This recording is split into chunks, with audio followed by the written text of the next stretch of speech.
and gentlemen, and welcome inside George's Pond and Hirsch Coliseum.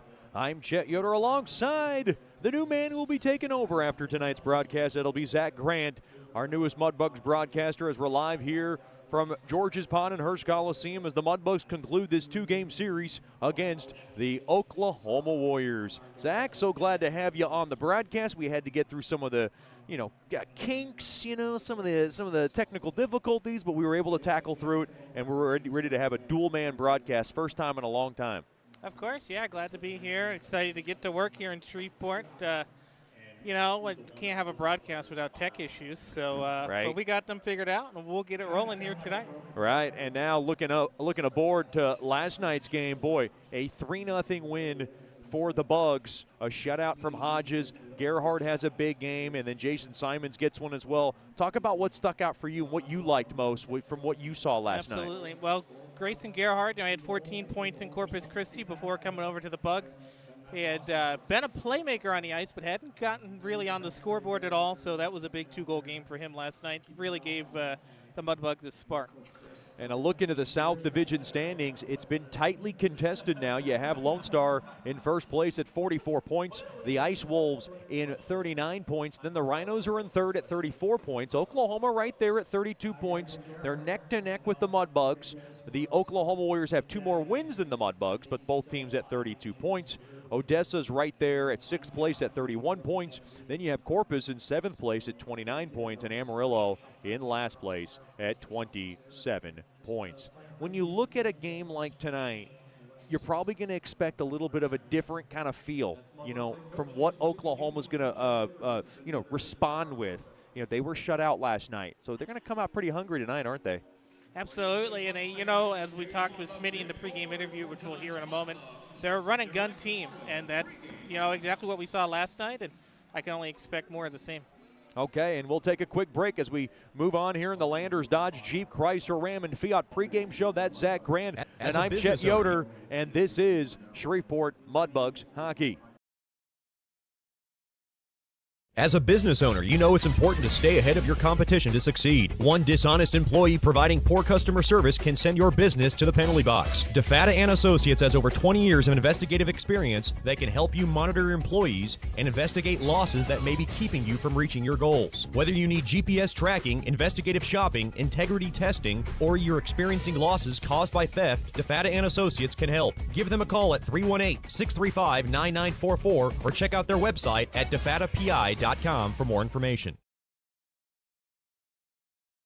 For those that have fallen, I say get up. For those that are asleep, I say wake up. For those that are seated, I say rise. It is time. The world needs what we possess. The only hope for a dark world is the light of Jesus Christ. Let your light so shine. Thank you for tuning in to this Word of God Ministries message.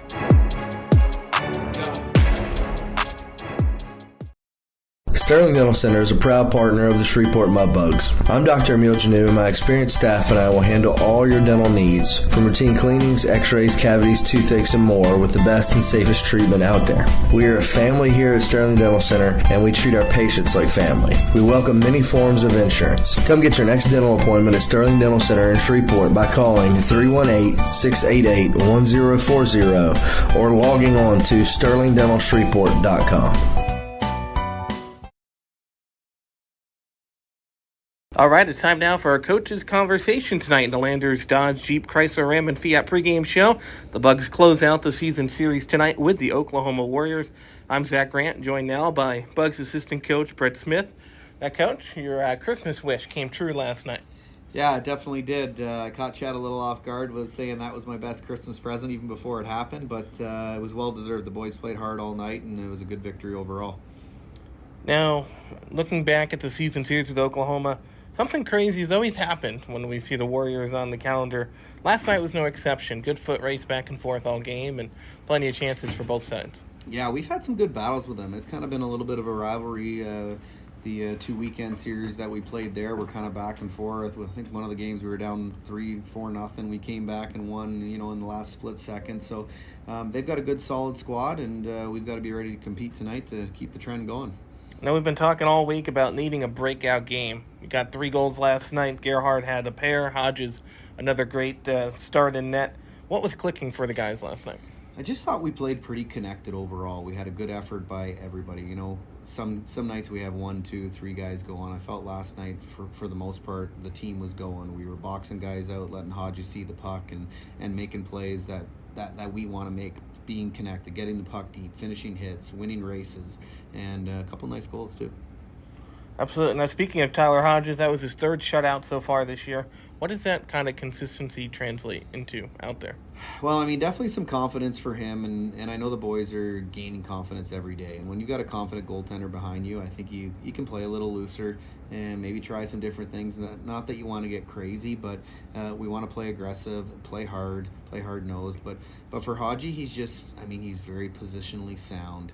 He's making saves, controlling his rebounds. And when you have a guy like that that's on a roll, and knock on wood, hopefully that continues, the team in front plays with a lot of confidence.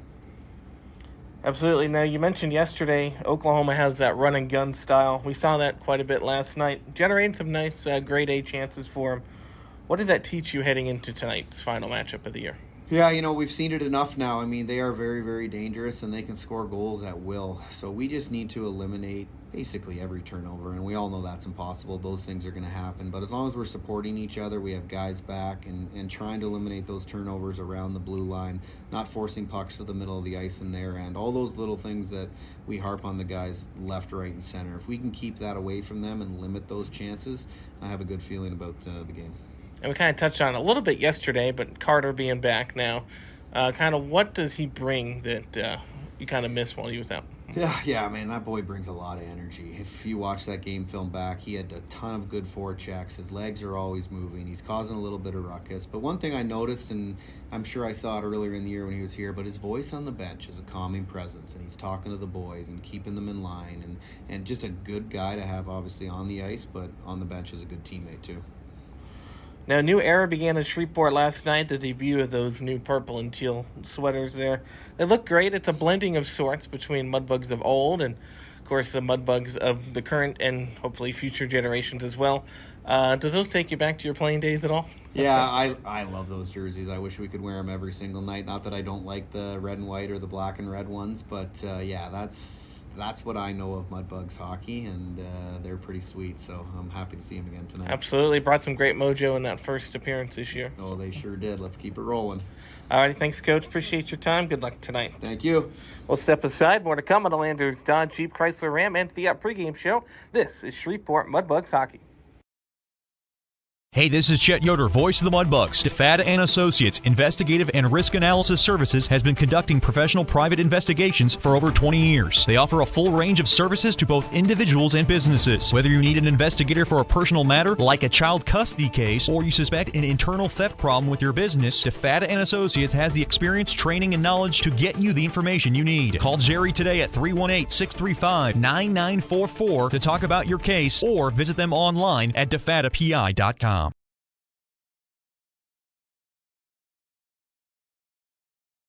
Sterling Dental Center is a proud partner of the Shreveport Mudbugs. I'm Dr. Emil Janu, and my experienced staff and I will handle all your dental needs, from routine cleanings, x-rays, cavities, toothaches, and more, with the best and safest treatment out there. We are a family here at Sterling Dental Center, and we treat our patients like family. We welcome many forms of insurance. Come get your next dental appointment at Sterling Dental Center in Shreveport by calling 318-688-1040 or logging on to sterlingdentalshreveport.com. For those that have fallen, I say get up. For those that are asleep, I say wake up. For those that are seated, I say rise. It is time. The world needs what we possess. The only hope for a dark world is the light of Jesus Christ. Let your light so shine. Thank you for tuning in to this Word of God Ministries message.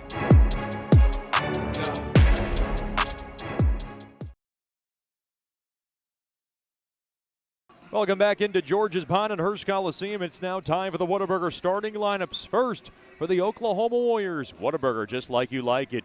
head coach by Mick Berge. The assistant coach is Nick Leopold. At left wing will be number 7, Casper Gock. At center will be number 26, Mason Wright. And on the right wing will be number 6, Keaton Martin.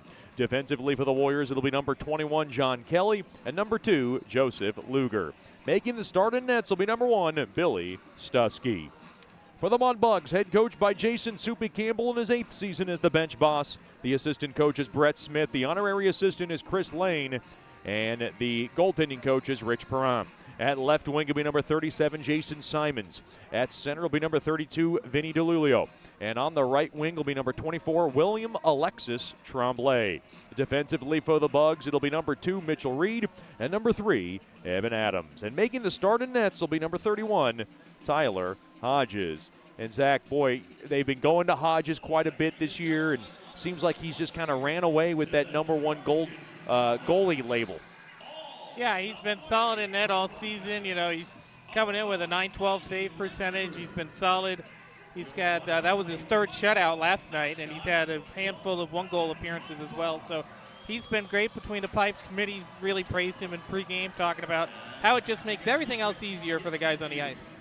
And when you look at a game like this, you know, you have a chance to kind of build on something. We've talked about streaks. They've been kind of hard to come by with this team. It's a younger squad. So what are some of the things the Mudbugs that you want to see the Mudbugs do maybe tonight that you didn't see yesterday?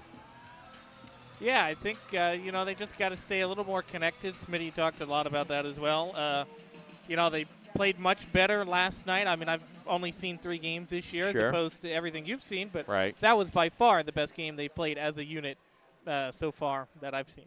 We got pyrotechnics tonight. We got the fireworks show after the game outside. So if you're at the game, come on out to the lawn, watch the fireworks show. Nothing more prettier than that. And then the Mudbugs back at home next weekend as they'll take on the New Mexico Ice Wolves. Be sure to join us. It'll be a January 2nd and 3rd, 7-11 game time with a 6:50 Landers pregame show, and it'll be Zach Grant taking over. It's going to be your baby, so we're making the smooth transition here. This is my swan song, my last broadcast here as the Mudbugs voice, and I'm just happy. I'm just here taking it in, enjoying the game, hopefully another smooth broadcast and a smooth game to get through this. We're going to take another break and then bring you the national anthem and Landers opening puck drop. After these messages, this is Shreveport Mudbugs Hockey.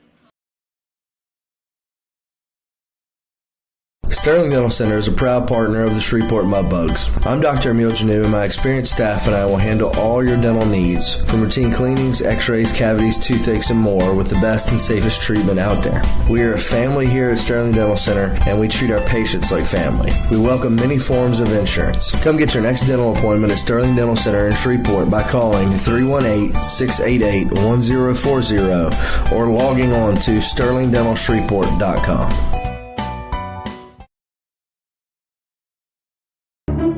For those that have fallen, I say get up. For those that are asleep, I say wake up. For those that are seated, I say rise. It is time. The world needs what we possess. The only hope for a dark world is the light of Jesus Christ. Let your light so shine. Thank you for tuning in to this Word of God Ministries message.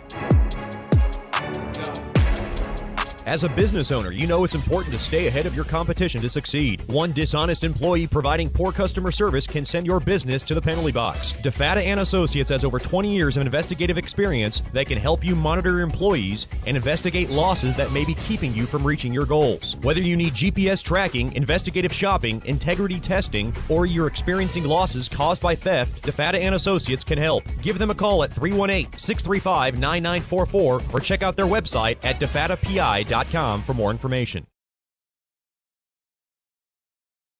Welcome back into George's Pond and Hearst Coliseum. Zach Grant, I'm Chet Yoder here from the pond, and Mudbugs Hockey tonight is brought to you by Fireplace Specialties. Fireplaces, gas logs, glass doors, wood stoves, inserts, mantles, and grills. They're located at 8500 Box Road in Shreveport or by logging on to fireplacespecialties.net. Mudbugs hockey today is brought to you by Down Home Meats, which has been serving the good folks of the Stonewall, Louisiana area for over 40 years. They're dedicated to creating sausage the way it was made 100 years ago, focusing on 4 main ingredients and natural casings to give you the very best old-school smoke-flavored sausage. Mudbugs hockey today is brought to you by Porter's, delivering the difference for Mudbugs hockey. Locally owned and operated for over 50 years, providing floor mats, uniforms, and facility services for your business. Mudbugs hockey tonight is brought to you by North Caddo Express Lube and Vivian, offering oil changes, inspection stickers, transmission services, vehicle and key fob batteries. Mention the discount code MUDBUGS25, that's MUDBUGS25, and get 10% off your next service. The Warriors coming out in their orange and gray uniforms with the Warrior logo in front, the black numberings and letterings along the backside. The Mudbugs in their purple and teal jerseys with the teal claw in front, the purple background with the white shoulder, and the white numberings and letterings along the backside. Both teams making their way out of the ice. Another good crowd filing in here on a Saturday night.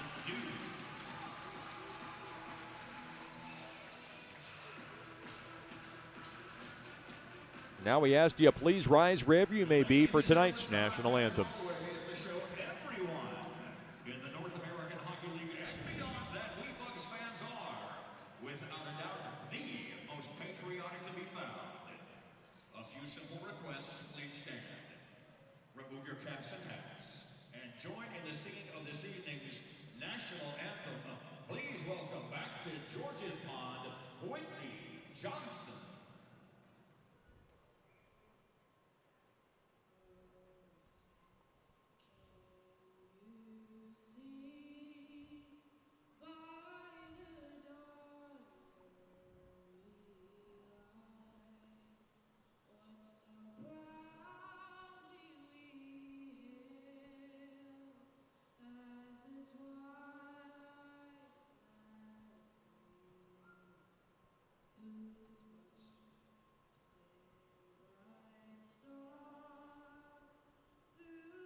A beautiful rendition from the very lovely Miss Whitney Johnson, serenading us with tonight's national anthem. She's done it before, and she'll do it again. She does a fantastic job, as always.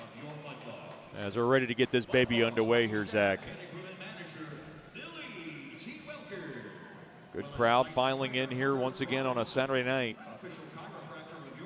as the Mudbugs have the opportunity to go for the sweep over Oklahoma. You look into the South Division standings, Zach, you've had Lone Star at the top for a while, and then everything else is just kind of bunched up a bit. So feels like every game matters. It doesn't matter where you're at in the season. Absolutely, yeah. Everybody's within a few points, and kind of like we were talking about yesterday a little bit, every sport's kind of been like that so far. Yeah. The NFL's in the mix, the NHL's in the mix, and we're no exception here. And, you know, as we've talked about kind of all weekend long, every time we see Oklahoma on the schedule, something crazy happens. They've all been battles. They have been some battles. Definitely throughout the years, the two teams played in a playoff series a couple of years ago as well. And, of course, Oklahoma won the Robertson Cup championship that year, and Mudbugs have 2 Robertson Cup championships since they've been in the league, so this is year number 10 of Mudbugs hockey. Mudbugs will skate from left to right. First period coming up, and it's brought to you by Advanced Air Conditioning and Heating, offering installations, repairs, and maintenances for homes and businesses in the area. Log on to advancedac.com.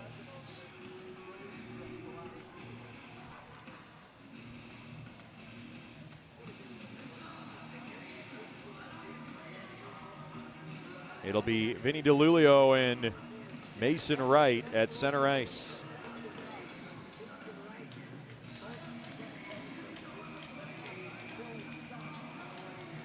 DeLulio lined up, and here's the Landers opening puck drop. It's tied up and won there by Oklahoma.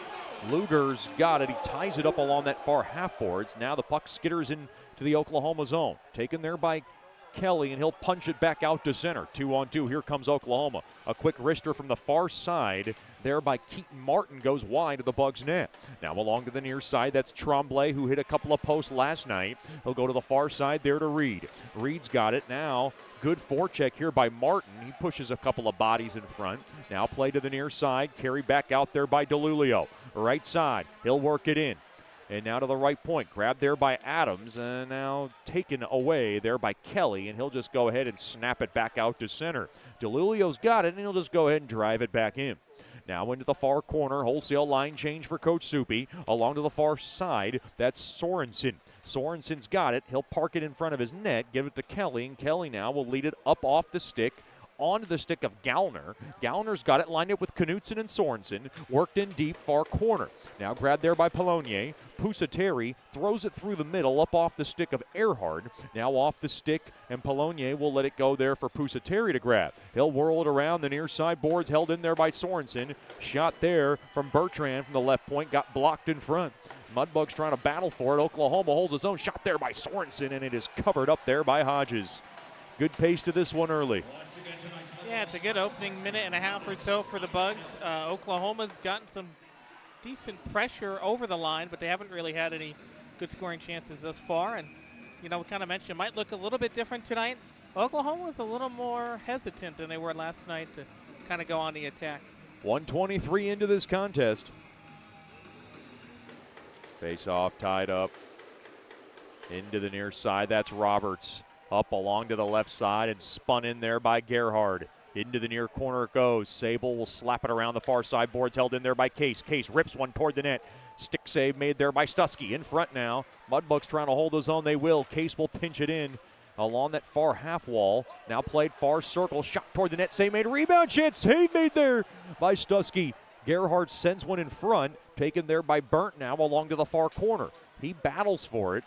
Getting help there is Sakrisky. Sakrisky now trying to work it off the walls. Gerhard's there to the left point. Handled. Roberts throws a roller. It gets blocked in front up off the stick of Gerhard, who takes a hard hit into the near corner. Now along to the end boards. Grabbed there by Roberts. Roberts thrown from the slot. A shot. They score! It's Burnt as he rips one past Stusky on a perfect feed from Roberts. Mudbugs won. The Warriors nothing. Yeah, another great system that time for the Mudbugs. We talked about staying connected. That's what they did right there. I mean, that's a beautiful feed up top, and Burnt just goes right top shelf, and they get the early goal. We talked about a breakout game, and, well, here they are starting off nice and early. For Johnny Burnt, what a campaign. It's goal number 9 on the season, his 20th point of the campaign, and he's now tied with Hoagland for the lead in points.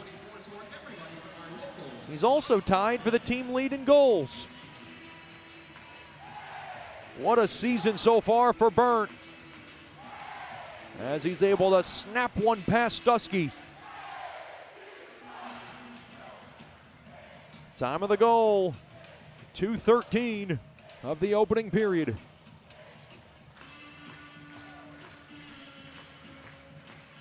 Mudbugs hockey this evening brought to you by Bayou Outdoors, Fleet Pride, Graf Orthodontics, Bayou Roofing and Mechanical Services, Metro Aviation, Shreveport Bossier Sports Commission, Pro-Like Energy, and Willis Knighton bringing us our newest athletic trainer, Mr. Hunter Robinson.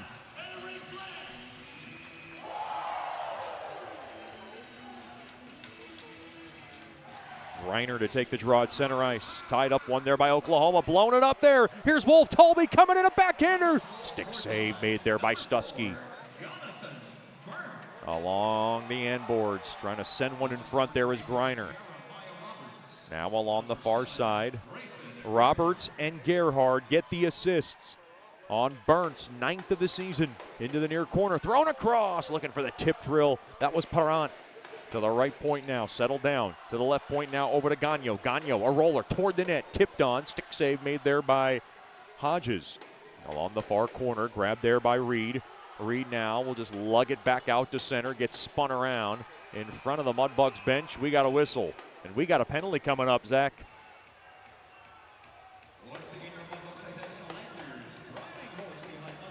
Looks like a hold.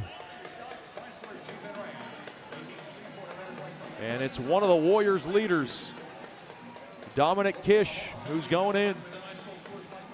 Scott Powerline power play coming up. Now get the slashing call there against Oklahoma, sends the Bugs to the power play or hold. And this is a big power play for them, trying to, kind of get that power play unit. That's a part of the team that needs to come around. They got a good chance here. Face off one here by the Bugs. They got it to the right point. Earhard's got it. Into the near corner. Roberts now to the right point. Earhard waits. Earhard thrown toward the net. Hit a body in front. And the puck is scampered all the way down.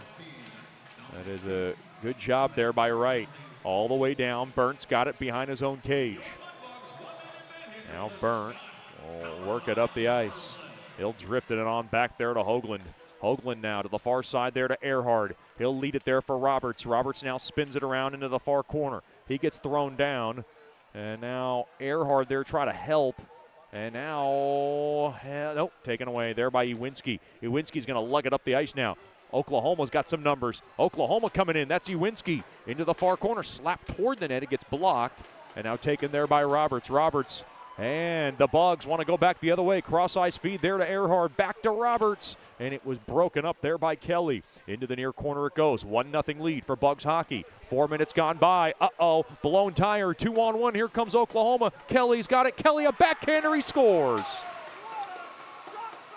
Slithers one through and blows a kiss to the Bugs crowd. And we're all even 1-1. It's Oklahoma's first goal of the weekend. Yeah, that was the Oklahoma we saw last night, getting the puck into the offensive zone with speed and wasting no time. They don't look for that extra pass. They go for the shot, and that was well placed. Not much Tyler Hodges could do there. Nice goal from Kelly as he comes around the near side, rather, and he's able to slap one past Hodges for the game's first goal for Oklahoma.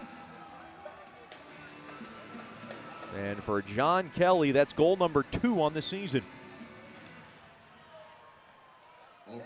So a fast start for both teams this evening. Short-handed goal. Those are always tough to give up. Mudbugs still on the power play. Brought to you by Scott Powerline for 30 more seconds. Far side there. McKay up off the stick. Of course, the big contingency of Oklahoma fans who bought that suite to her left are living it up, pushing and shoving now after the whistle.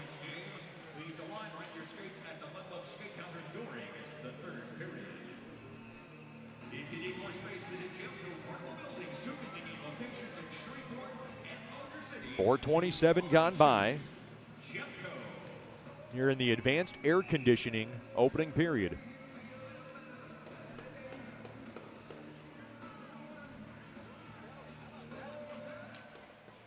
Tied up, and Oklahoma's got it now to the near side. Mudbugs still on the power play as the puck is thumped up off the near side glass and all the way down. Good job there by Ronnie Wade along the far side. And, of course, that slip and fall from Evan Adams might have cost the Mudbugs there. Now a shot toward the net. That one went wide. Now up off the near side boards. And now Oklahoma comes right back in. They got another shorthanded opportunity. Shot toward the net. That one goes wide of Hodges. And we're back to 5-on-5 hockey. So the Warriors get one shorthanded. Tremblay gets taken down, and a penalty coming up to Oklahoma. It's a holding infraction. again.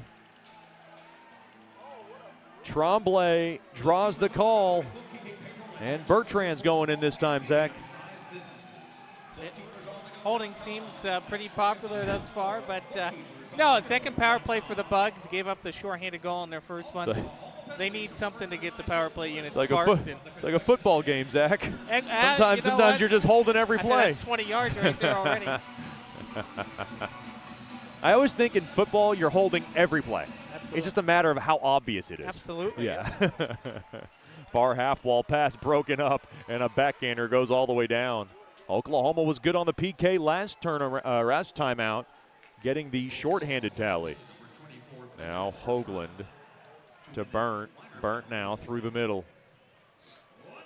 Burnt, fumbling around there is Earhart, intercepted. Might have been tied up. The Oklahoma bench was going crazy. Earhart might have got away with one there. Mick Berge screaming at the official. Along the far side now, Roberts up ahead there. Sakrisky, a snapper, gets blocked in front, and it gets the protective netting. And we get a break in the action. Let's say we talk about the Mudbugs power play. Now, that's not to take anything away from the Warriors penalty kill. They're sitting just above 80% coming into tonight. Yeah, that's really good. You know, they really attack the puck pretty well in the penalty kill as well to create those chances going the other way.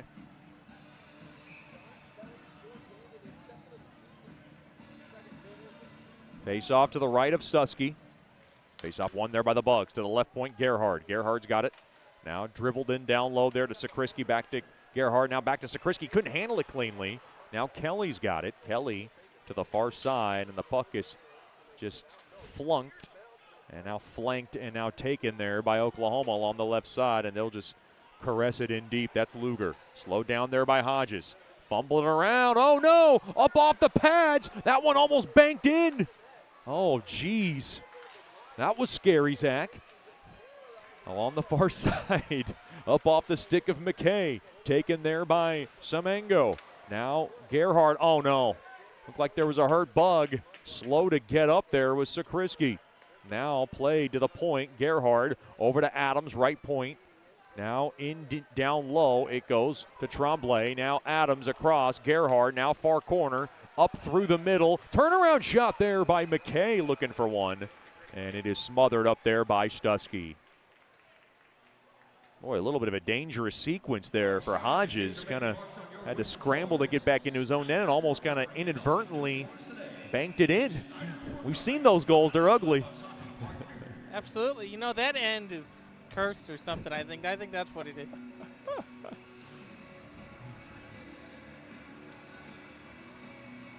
Face-off tied up and taken there by Oklahoma. Zach Grant will be bringing you the play-by-play in the second period. Then I'll take you home the rest of the way into the third. But Zach is my color man. I'm the play-by-play for this period. To the right point.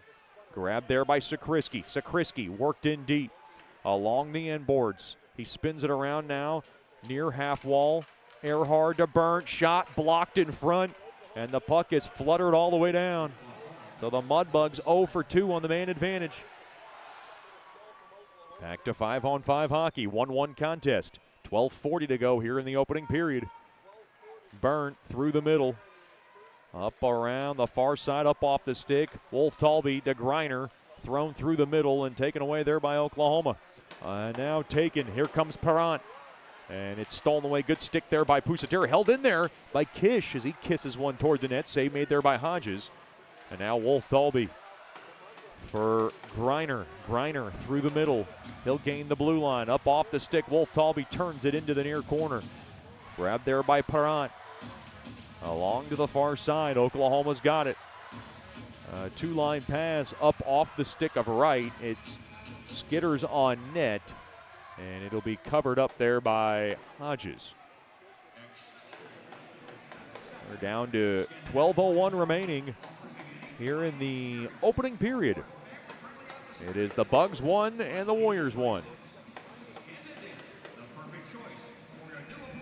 So how do you like Shreveport so far? You getting settled in, Zach? Absolutely, yeah. We're getting there.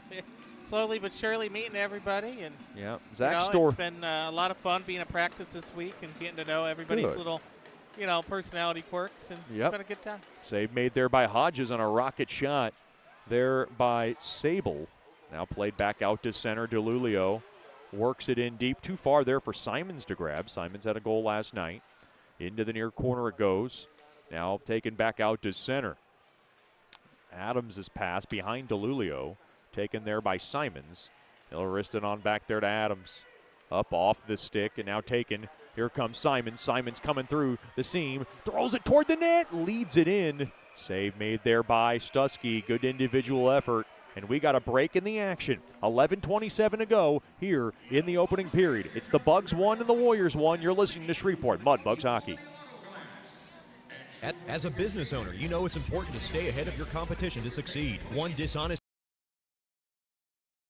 Hey, this is Chet Yoder, voice of the Mudbugs. DeFada and Associates Investigative and Risk Analysis Services has been conducting professional private investigations for over 20 years. They offer a full range of services to both individuals and businesses. Whether you need an investigator for a personal matter like a child custody case or you suspect an internal theft problem with your business, DeFada and Associates has the experience, training, and knowledge to get you the information you need. Call Jerry today at 318-635-9944 to talk about your case or visit them online at defadapi.com. Hearst Coliseum.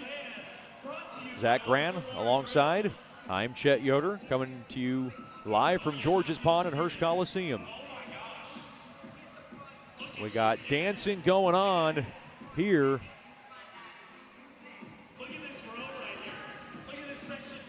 Got a lot of dancing going on here. Oh, coordinated. See that, Chet? Yeah, that's coordinated. That's not what we are. There is a lot going on here. They're having a good nice time. Crowd settling in here on this Saturday night for Fire and Ice. Oh, night. yeah. Oh, yeah. Why not? Zach, you're like the jack of all trades. You're a broadcaster. You've worked at Disney. You're a flight attendant. You dress kind of like a flight attendant right now. You got your uniform on. But that's good. You've gotten your hands wet and everything. Now Gerhard's got it along to the far corner. We'll talk a little more about that in our next break. Worked in deep now into the near corner it goes. Loose puck, shot there by Roberts. Stick save made there by Stusky. 9 minutes gone by here in the opening period. 1-1 contest. To the right point, Adams has got it, and Adams now will just spear it up off the end boards, and it bounces around into the far corner. Now to the left point. Grab there, holding it in there and roping it into the near corner there was Reed. Far side, Gagnon. Banked up off the far side boards all the way down. Grabbed there by Adams. Up off the near side boards there to Gerhard. They work it in deep, but they're offsides. You said you worked at Disney. You said you were a flight attendant. What was your longest tenure job, I guess I can ask you? Well, I guess full-time would be Disney if we count 7 years of UCF hockey, I suppose. So, but that's kind of, off and on. Obviously, the biggest perk of working at Disney, you get free admission. Oh, yeah, absolutely. What's your favorite attraction there? I don't know. There's too many to choose from. I'll have to think about that. I'll get back to you. Okay, you'll have to give me an answer at the end of the broadcast. I have yet to go to Disney World. I've been to Disneyland a couple of times. That's the OG, you know what I mean? Played back out to center. You're one of those West Coast. I am one of those West Coast guys. Glove save made there by Hodges. We're built a little differently. But if I'm going for like the authentic feel, Disneyland kind of has the. That's fair. That's fair. They're both very special in their own way. Right. Disney World's of course bigger. Disneyland does not have the safari there. There you go. Which is where I work. So. Okay. Well, then you wouldn't have a job if you were at Disneyland. Okay. And then you were a flight attendant. So flight attendant, you got away from broadcasting. I did a little bit. Yeah, I kind of stepped away. My degree was in hospitality management. Okay. Was going to kind of go the Disney route, wanted to fly, so that brought me there. And very cool. I was just missing Shot score. Sorry to interrupt you. Off the initial faceoff from the right wing circle, that's Jackson Hone who wrists one past Hodges, and Oklahoma has their first lead of the weekend. Warriors 2, the Mudbugs 1. Boy, a winning your faceoff draw, and it leads to a goal. Yeah, exactly. Those defensive zone faceoffs are ever important, and Oklahoma's got everything working for them right now. Mudbugs got to get back into the game plan and get back to the way they looked last night. Yeah, so you were saying about getting away from broadcasting. What got you back into it?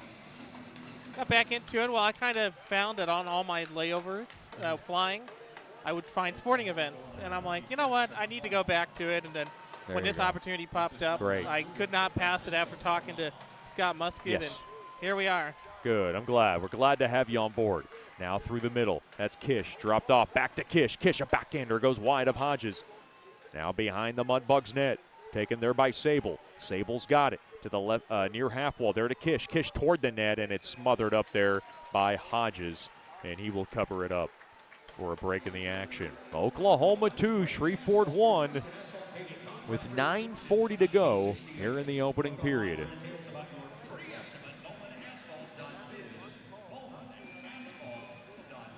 Now, how long were you a flight attendant? A little over a year, over a year. So it was fun. It was a great adventure. You know, you're working with a lot of females, a lot of female flight attendants, I imagine. A lot of people from being. Does that get catty? Does that get catty working with a lot of female flight attendants? Got to see a new country. I got to go to Canada a lot. So wow. Did not get to go to a hockey game, sadly. Right. So favorite place you've been to flying wise? Stopping in. Do you have one? I don't know. Probably Ottawa for sure. I loved. Okay.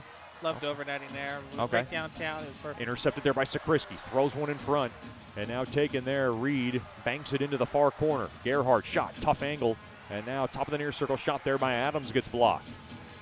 Now to the left point. Grab there. Shot save made there by Stusky, and he covers up on the juicy rebound. 9:09 remaining here in the opening period. Be sure to stick around for the North Caddo Express Loop first intermission show. Duncan Welker, our third member of this broadcast, will be going one-on-one with Carter McKay and then bringing you a Shreveport Regional Airport look around the world of sports. And give us all the exciting scores with the NFL going on. We got college football, a lot of scores in the NHL, so a lot of good stuff. Now they start. This is the time of the year where they play NFL games like 4 days a week. It feels like Monday, Sunday, Saturday, Thursday. Oh, absolutely. It's great. Great time of the year. Along to the far corner. Now played to the left point now. Is kicked in deep now into the near corner. And DeLulio trying to grab it. Now Simons battling for it into the near corner. Tremblay. Simons has it thrown in front. And now played up off the near side boards, chopped at. And by Luger, and worked back out to center. Tremblay's got it. He'll send it on back there to Reed. Up off the near side boards, back out to center. Adams there to Simons. Adams, far side, there to Reed. Reed's got it left side, and he'll go ahead and spank it in.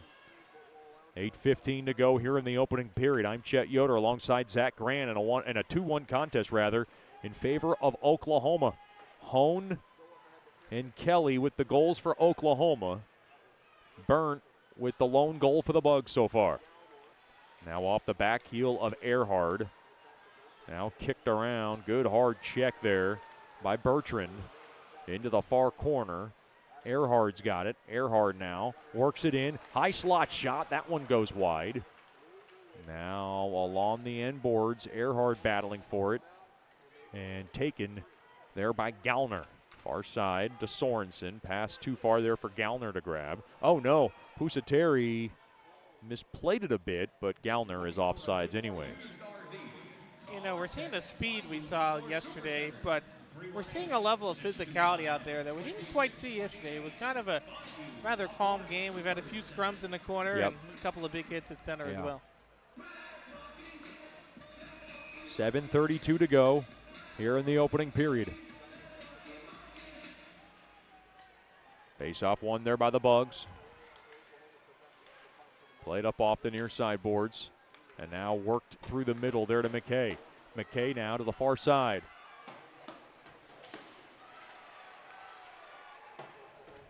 And now Oklahoma will be able to lug it back out to center. Kish's pass intercepted there by Wolf Tolby. Wolf Tolby now through the middle. Far side there to Case. Case leads it in. Case into the far corner. And he'll skew it in along the end boards. Now he's in deep. And now Oklahoma will lug it out. They got some numbers. Here they come. Dangerously, Perrant. Now it's a good stick there by Burnt. Up ahead now. The Mudbugs have some numbers. Here's Perrant. Greiner a shot. And he just missed the far post as it gets the protective netting. A big transitional Opportunity really for both teams, Zach, and both come up empty.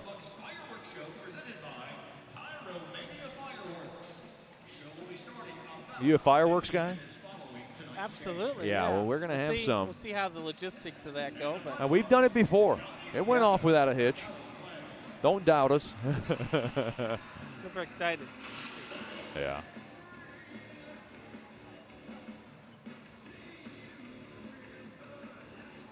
Face off to the right of Stuskey. In a 2-1 game in favor of Oklahoma. Won there by the Bugs. They'll twist it into that far half wall. Now along the left point, grabbed there by Oklahoma. Now through the middle. Taken there by Gagno. Along the right side, slowed down there is Iwinski.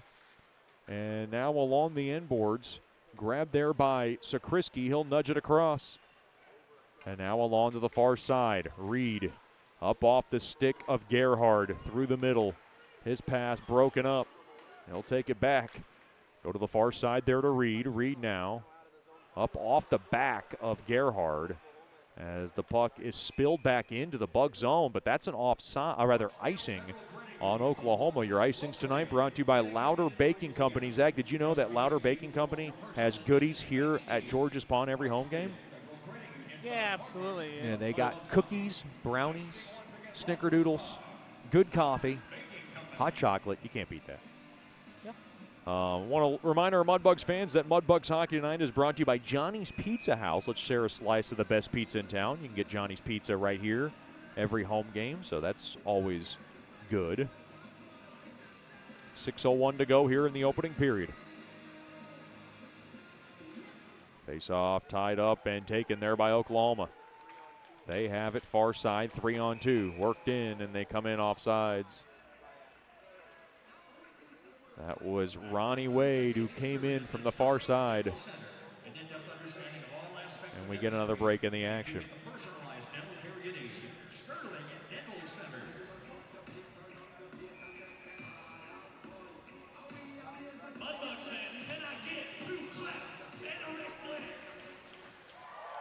Face-off tied up. Oklahoma's got it. And they'll squirm it ahead up off the stick now of Gach, and it deflects out of play.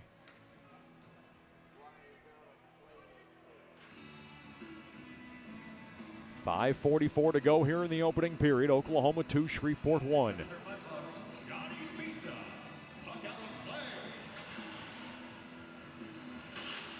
Face-off one there by the Bugs. Near side, that's Adams. Thrown through the middle, now up off the far side boards. Reed's got it. Reed now whisked up ahead there to Tremblay. Dropped off there to DeLulio. A shot goes wide. Now along the far half wall. And taken there, I believe. Now up along to the left side. Grabbed there by Wright. Wright now wiggles it in deep. Along the end boards. Reed is there. Adams around. And Adams with a hard hit along the back, trying to steal this puck. And Reed's got it. Reed to the far side there to Simons. He'll play it on back there to Reed. Reed now through the middle. He'll work it up ahead. Pass goes behind Hoagland, and it's taken there by Sorensen. Sorensen will sling it across. Now cross ice.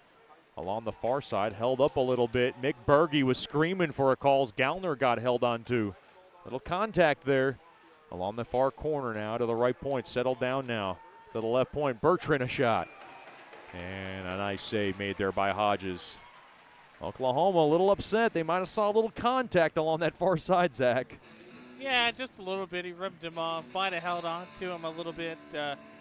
Looked kind of similar to that first holding call of the game. So, but see how it goes. You know what? They're letting them play. It's been a good physical battle back and forth, and you know that's what we love to see out there. Right. Left wing circle. Face off to the right of Hodges. Face off one there by the Bugs. Good job there by Hoagland. They roulette wheel it up off the far side boards, up off the stick of Earhard, and it deflects out of play for another break in the action. The Bugs will be back at home next weekend for the finale of this homestand. They'll take on the New Mexico Ice Wolves. And then after that, Zach, you got a lot of road trips to make. They're going to be on the road for 5 out of the next 6 weeks after next week. So get ready for all that fun. Road Warriors pretty soon. That's right. Blocker save made there by Hodges. In front off a tip in front there by Kish. As now the puck is just squeezed all the way down into the near corner. Down to 4 minutes to go here in the opening period. Oklahoma 2, Shreveport 1. Here's Hodges, or rather Hoagland rather. A backhander goes high and gets the glass. Along to the far corner. Earhart's got it. He'll just go ahead and delve it in down low there for Semengo. Semengo's got it in the near corner. Played back to the right point. Burnt steers one toward the net. Blocked in front. Held in there by Burnt. And he'll just swat it in down low into the far corner. Played there to Earhart's stick. He couldn't get one through. Of course, the Mudbugs without their captain tonight. Jonah Jasser suspended. And now a penalty coming up. This one looks like it's going to go against Hoagland. It's a tripping infraction. Hoagland not overly enthusiastic about the call. But then again, from what they're calling, it looks like they're consistent from both sides. Absolutely, yeah. Good penalty there. And, now we talked about the power play woes, but now we get to see the penalty kill, which has been phenomenal so far this year. And it's been phenomenal for years. 85% almost, top 5 in the NAHL as a whole, not just the South Division. So that's good unit out there. That's been Coach Soupy's baby. He's been handling that for the last 9 years, 8 years as a head coach. And it gets back to work. Brought to you by First Choice Personnel. Now from the bumper into the far corner. Oklahoma looks to the right point there. Settle down. Across toward the net. Sorensen. Save made there by Hodges.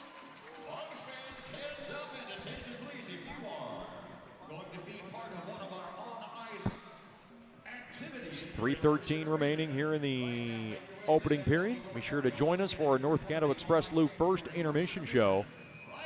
Duncan Welker will be bringing you a conversation with Carter McKay, and then we will have a Shreveport regional look around the world of sports. Across there to O, now played back up top to the point. That's Bertrand. Over to Sorensen. Sorensen, top of the far circle. Shot toward the net. They score. That's another rifling shot there by Sorensen. And Oklahoma now with 3 unanswered goals, and they have a 3-1 lead. Not much to that, Zach. As we say, there we go, Chet again. We have the defensive zone face-off that Oklahoma is able to win in the offensive zone, which is especially killer when you're short-handed. And they had good puck movement with the extra skater out there, and they're able to push it past Tyler Hodges. Another rifling blast from Sorensen this time. And 3 unanswered goals for Oklahoma. That's a power play goal on their first attempt of the contest.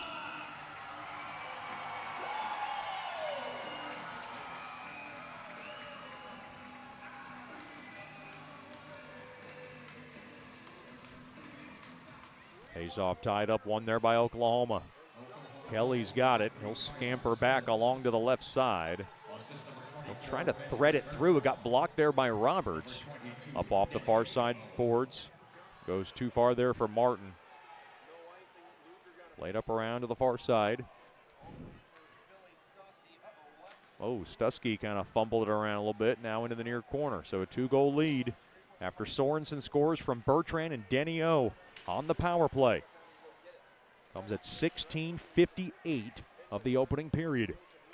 Long to the far side. All right, back out to center. Now Easton up off the stick of Sakrisky. And Oklahoma's got it now. Left side.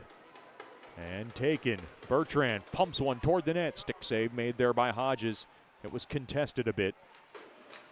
Now let out in front. Uh-oh. A wraparound chance. Across. Score. Boy, they had Hodges down and out along the short side. They wrapped it around, and they find a yawning net. Oklahoma 4, Shreveport 1, and that's Jackson Hone again who does it for the Warriors, Zach.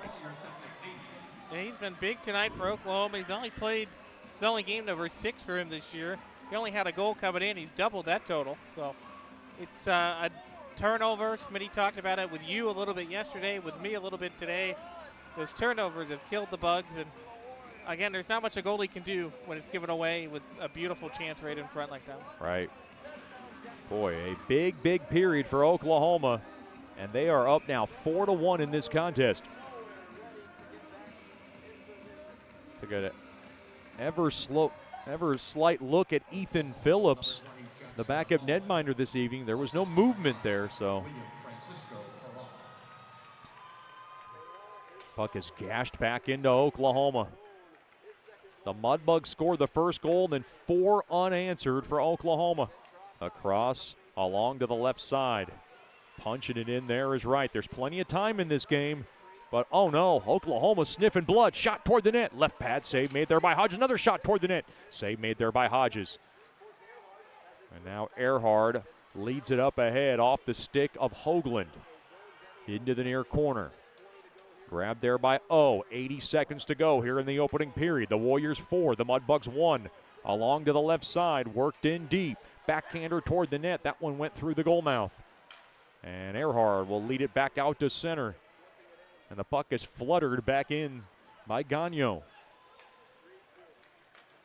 Adams to the near side there to Burnt. Burnt will just go ahead and blast it back in as we're down to a minute remaining. And, well, Zach Grant's going to be doing his play-by-play in the middle frame, and maybe he can bring a little better luck to the Bucks. We'll see how that works. Tremblay along to the right side. Gallner intercepts it. They're going to have a lot of work to do, Zach. For a team that does not score very many goals, this is like a big, big mountain to climb. Shot toward the net. That gets blocked. Now another shot on net. Oh, that's scary. Up off the stick of DeLulio. Now pushing and shoving after the whistle. Maybe this is what the Mudbugs need, a little scuffle.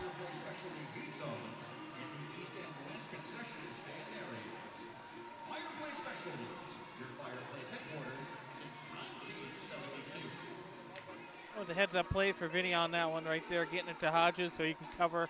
Oklahoma had a couple of players crash it in on that rebound. 28 seconds remaining here in the period. Mudbugs hockey tonight brought to you by Coors Light, made to chill.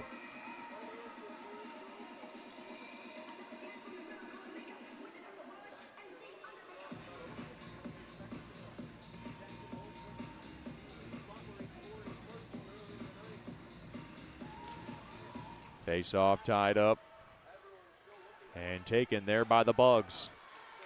Griner up ahead there to Wolf Talby, and that one deflects out of play. With now 19 seconds remaining in the period.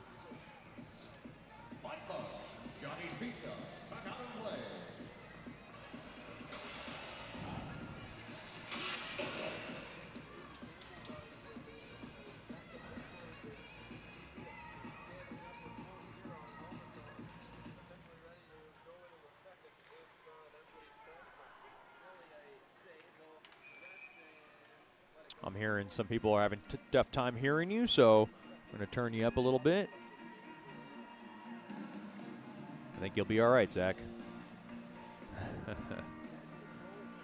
13 seconds remaining here in the opening period.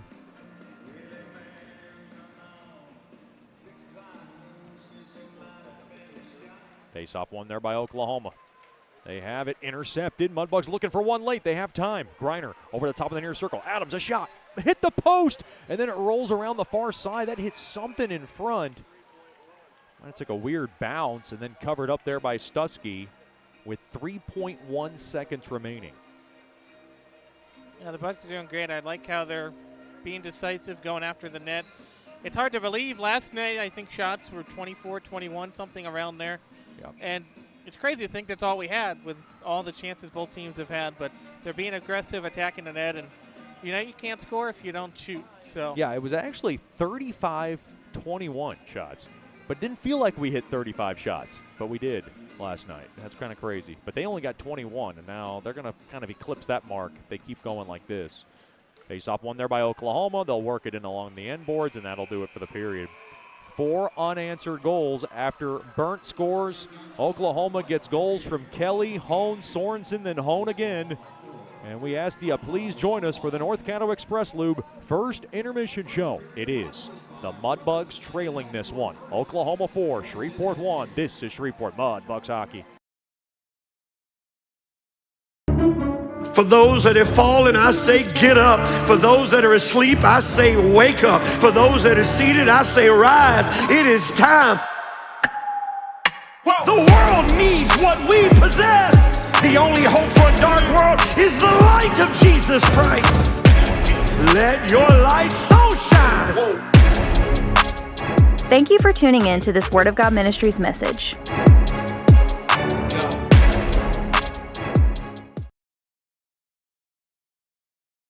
Sterling Dental Center is a proud partner of the Shreveport Mudbugs. I'm Dr. Emil Janu, and my experienced staff and I will handle all your dental needs, from routine cleanings, x-rays, cavities, toothaches, and more, with the best and safest treatment out there. We are a family here at Sterling Dental Center, and we treat our patients like family. We welcome many forms of insurance. Come get your next dental appointment at Sterling Dental Center in Shreveport by calling 318-688-1040 or logging on to sterlingdentalshreveport.com.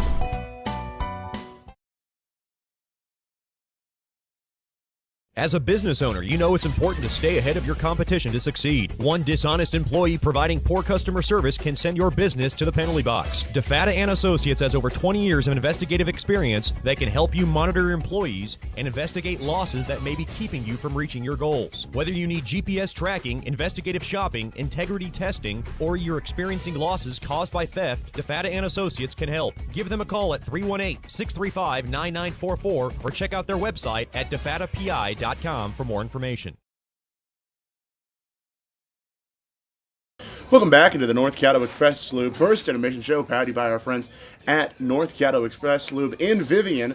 Mention the discount code MUDBUGS25 to get 10% off your order. Once again, that's MUDBUGS25 to get 10% off your order. Now joining me tonight is one Mudbugs forward number 22, Carter McKay. Carter, welcome back in. Yep, thanks for having me. Not a problem. Of course, Carter, last night was your return to the Mudbugs lineup for, gosh, it feels like, but it wasn't forever, you know? Yeah, it felt like it, though. But yeah. So, last night, we come off an excellent win against these Oklahoma Warriors, a 3-0 win against these Warriors. Wins that definitely help things, especially in this month of December. Playoffs is still a ways away of thinking, but you still have to put it kind of in the back crevices of your mind, but still somewhat at the forefront. If that makes sense, like not fully at the forefront, you know what I mean? Mm-hmm. Yeah. So what was, I guess the overall question would be, what was the mood going into the locker room after the win last night against these Warriors? It was good to kind of snap out of that 3-game losing streak, and then we just got to do the same thing again tonight, so it wasn't really too much of a celebration. Still lots of work to do. Absolutely. So almost the 24-hour rule is one Nick Saban might put it. The 24-hour rule being, celebrate the win, but then obviously move on to the next day. Mm-hmm. So, yeah. Let's say, so it is the post-holiday season. I was about to say, did any members of the McKay family come down? No. They're all trapped in Canada. Flights are a little too expensive, so. I get that. I get that. Of course, I'm sure your dad and your mom are doing well. Yeah. Saw them back in Blaine during the showcase. Mm-hmm. Of course, man. And speaking of your return to the Mudbugs lineup, you were out, like I said, felt like a minute, but it wasn't quite that long with a finger, right? Yeah, broken finger. Yeah, but it's relatively healed, or how's it feeling percentage-wise? It's still a little bit broken, but it's pretty much all fully healed, I'd say. It's about 85, 90%, yeah, if not yeah. a little more? Mm-hmm. Okay, not too bad. Of course, last night, in my opinion, was the Grayson Gerhard show. 2 goals on the night for one Mr. Gerhard from Allen, Texas. Going to be talking to him a little bit later on in the Sonic Drive-In second intermission show. With that in mind, what has the mood been since Grayson has come into this Mudbugs locker room after getting traded from Corpus Christi? We just accepted him with open arms. We know he's a good player. I played against him for 2 years now in this league, so yeah, it's been good. He's a good guy and blended well with the team. I think he definitely has, and of course, on top of it being the Grayson Gerhard show, it was also one of the many reruns of the Tyler Hodges show. Shutout performance from the Gormley, Ontario native. Speaking of Tyler Hodges, playing up obviously in the front line of things, not on the back line of things at defense.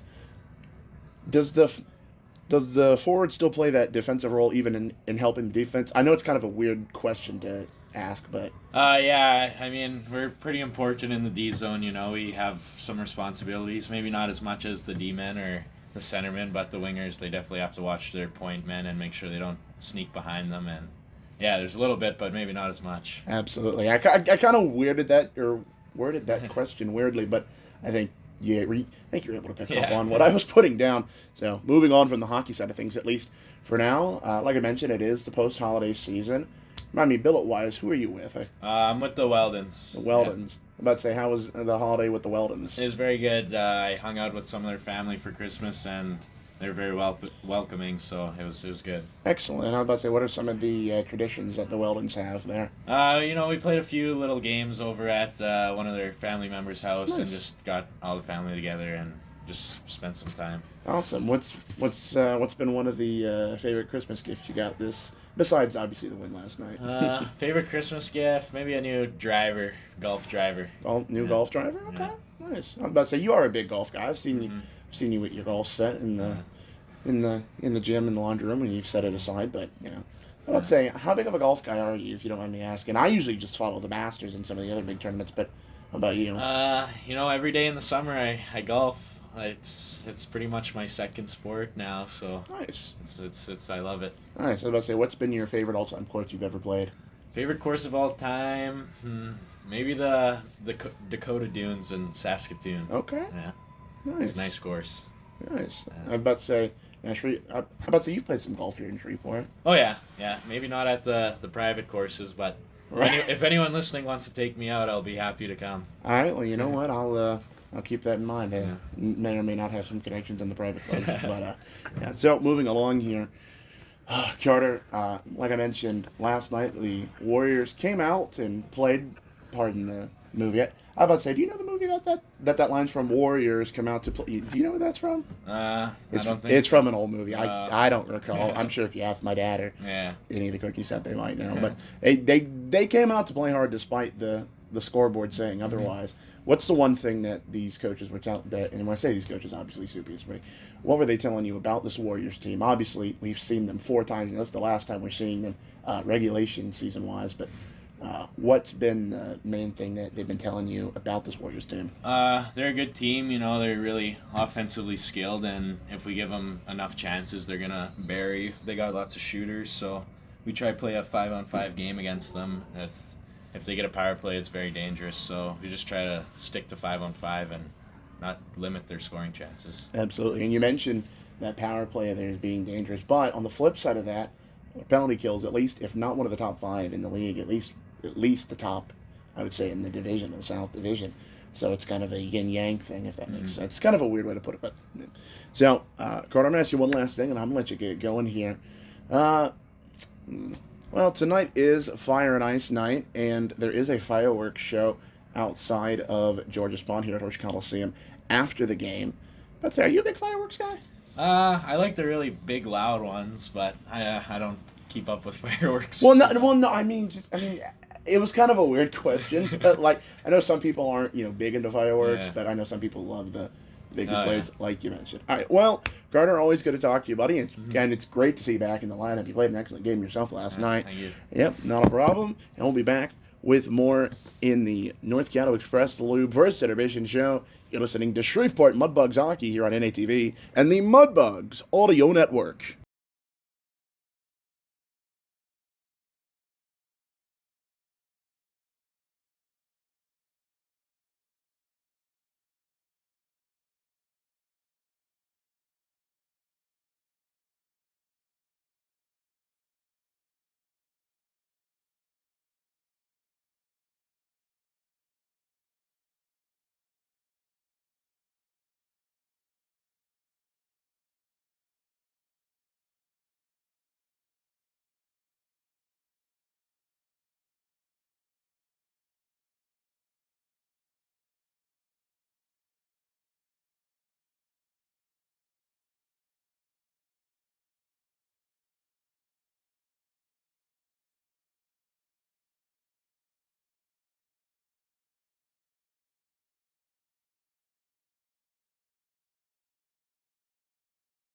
Center in Shreveport by calling 318-688-1040 or logging on to sterlingdentalshreveport.com.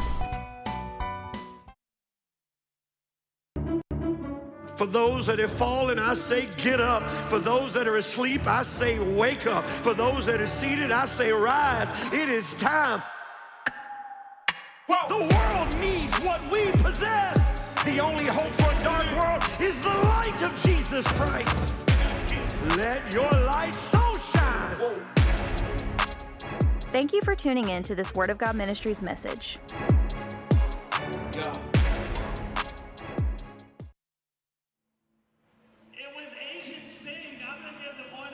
Welcome back into George's Pond inside Hurst Coliseum, where it is Warriors 4, Mudbugs 1 at the end of 1. Good evening, ladies and gentlemen. My name is Duncan Welker, and at the end of 1, and now, ladies and gentlemen, it's time for your Shreveport Regional Airport First Division scoreboard update, brought to you by our friends at the Shreveport Regional Airport, of course. Join me as we fly around the world in sports, but firstly, let's take a look at this game. Lots to be said about this game, and, well, fortunately not positive if you're a Shreveport Mudbug. And I say that with this in mind. Goal scoring wise, Johnny Burnt got the party started at 17:47 from Jeremiah Roberts and Grayson Gerhardt. And from there, the Warriors, well, to beat down a pun or a very famous movie line, the Warriors, well, they came out to play AA and so forth. John Kelly at 13:54 from Jacob Gallinor. Jackson Horn from William Francisco Perron at 10:11. Kyle Sorensen from Benjamin Bertrand and Denny O, at 3:02. And then Jackson Horn once again from William Francisco Perron at the 2-minute mark. Penalty-wise, Dominic Kiss at 17:06 and Benjamin Bertrand at 14:52. Kiss for holding and, well, Bertrand as well for holding. And then for the Mudbugs, Evan Hoagland with a tripping minor at 3:33 in the first. Goaltending-wise, well, usually this is the part where I would say it's the Tyler Hodges show, but, well, it seems like the Tyler Hodges show has taken a break. But with that in mind, let's take a look at these goaltending numbers. Billy Stusky, 12 of 13, and Tyler Hodges, 11 of 15. Speaking of those numbers, shots-wise, Warriors lead the shot category for this first period, and, well, for the game, obviously, 15-13 in favor, once again, of the Warriors. And word down on the bench is that Ethan Phillips will get the nod for the rest of this game. Moving along, and that is pretty much it for this game. Of course, 4-1 is your score. Now let's take a look at the rest of the North American Hockey League. If you hear me out of breath, it's the beautiful stairs up to the press box, but we move on. The rest of the league, well, it's a South Division party, starting first with New Mexico and Odessa. 4-1 in favor of the Ice Wolves. That game in the third period, 3:45 left there. Ice Wolves come here to George's Pond next week. We'll see them then. Moving along here, Lone Star, 4-2 over the Corpus Christi Ice Rays, 16:27 in the second period left there. And then El Paso and Amarillo, they're all tied up at 2 at the end of 1. And, of course, here in Shreveport, it is 4-1 in favor of the Oklahoma Warriors. That is it for North American Hockey League action. Now let's take a look at the rest of the sporting world, and it is college football bowl season. And, well, it's been an interesting day. Of course, the Pop-Tart Bowl, one of my favorites. BYU 25-21 over Georgia Tech. Moving along in the Fenway Bowl, Army takes down the Huskies from UConn. And then in the Yankee Stadium Bowl, I forget the exact name of that. I think it's the Pinstripes Bowl. That's the one. 22-10 in favor of Penn State and Clemson. And I saw a joke somewhere that said people thought this was possible at the beginning of the season between Penn State and Clemson in a bowl game. And, well, there you go. Moving along here. In the Go Bowling Military Bowl, ECU takes down Pitt 23-17. That was an excellent game there. Fresno State and Miami of Ohio. Final score there, Fresno State beats Miami of Ohio 18-3. Missouri takes down number 19, they're leading at half, 7-3 over number 19, Virginia. Moving along here, North Texas, 25 ranked. North Texas, they lead San Diego State University 42-34 with 9-10 in the fourth quarter there. And one other bowl game on the docket, and, well, I believe it's the most important one. Well, outside of the Pop-Tart Bowl, of course, LSU takes on the Houston Cougars at 8:20, so in about 10 minutes or so in the Texas Bowl. Pretty on brand for the Tigers to be in the Texas Bowl once again. Moving along to the NHL. Take a look at some scores going on there. A lot of games going on tonight. It's also World Junior action. 3-1 Buffalo over the Bruins. 10 minutes left in the third. Maple Leafs 5, Senators 3. That game just getting underway in the third period. Lightning 3, Panthers 2, 1948 in the third period. Capitals 2, Devils 1, 14:40 in the third period. Hurricanes and Red Wings 3-2 in favor of the Carolina Hurricanes with 14:50 left in the third. Second intermission between the Jets and the Wild with the Jets leading 3-2. The Blues, they lead the Predators 2-1 with 15 minutes left in the second period there. The Blackhawks and the Stars of Dallas, they're tied all up at 1 with 16:18 left in the second period. And one of the game now just getting underway. The Ducks and the Kings, all goose eggs on the board there. Of course, some other games still on the docket in the NHL. Oilers and Flames, Sharks and Canucks, and Avalanche and Golden Knights. And one game going final, the Battle of New York. Islanders take down the Rangers 2-0. Move on to some NFL action. The Ravens 20-7 right now over the Packers of Green Bay, Wisconsin. 3:31 left in the first half there. And then again, the win final earlier today. Houston, the Texans, they take down the Chargers 20-16. Let's take a look at some NBA scores before we get you back to Chet Yoder and Zach Grant for second period action. The Magic 111-105 over the Nuggets with 5:30 left in the fourth quarter. Suns, they lead the Pelicans 107-99 with 6 minutes left in the fourth quarter. Knicks, they lead the Hawks at half 68-55. Pacers, they lead the Heat 60-59. Bucks lead the Bulls 54-50 half. Rockets over Houston, they lead the Cavaliers 60-46. Wolves, Minnesota Timberwolves, I should add, 63-62 at half against the Brooklyn Nets. Another game also at halftime. Utah, the Jazz, they lead the San Antonio Spurs 70-60, and one game going final in the NBA earlier today. The Sacramento Kings took down the Dallas Mavericks, and, well, because I did it last night, I'm going to do it again tonight. One soccer score of note, well, two actually. Celtic, they take down Livingston 4-2. Of course, that is Scottish Premier League action. And in English Premier League action, Manchester City take down Nottingham Forest 2-1. Well, that'll just about wrap it up for your Shreveport Regional Airport first intermission scoreboard update. Join me next period for your Grand Orthodontics second period in-depth look around the world in sports. Of course, here in Shreveport, it is 4-1 in favor of the Oklahoma Warriors. You're listening to Shreveport Mudbugs Hockey here on NATV and the Mudbugs Audio Network. We'll be back in a moment. Hey, this is Chet Yoder, voice of the Mudbugs. DeFada and Associates Investigative and Risk Analysis Services has been conducting professional private investigations for over 20 years. They offer a full range of services to both individuals and businesses. Whether you need an investigator for a personal matter, like a child custody case, or you suspect an internal theft problem with your business, DeFada and Associates has the experience, training, and knowledge to get you the information you need. Call Jerry today at 944 to talk about your case, or visit them online at defadapi.com. Sterling Dental Center is a proud partner of the Shreveport Mudbugs. I'm Dr. Emil Janu, and my experienced staff and I will handle all your dental needs, from routine cleanings, x-rays, cavities, toothaches, and more, with the best and safest treatment out there. We are a family here at Sterling Dental Center, and we treat our patients like family. We welcome many forms of insurance. Come get your next dental appointment at Sterling Dental Center in Shreveport by calling 318-688-1040 or logging on to sterlingdentalshreveport.com.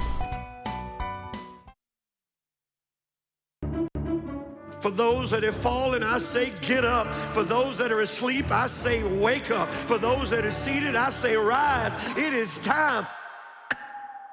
The world needs what we possess. The only hope for a dark world is the light of Jesus Christ.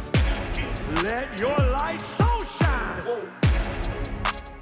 Thank you for tuning in to this Word of God Ministries message.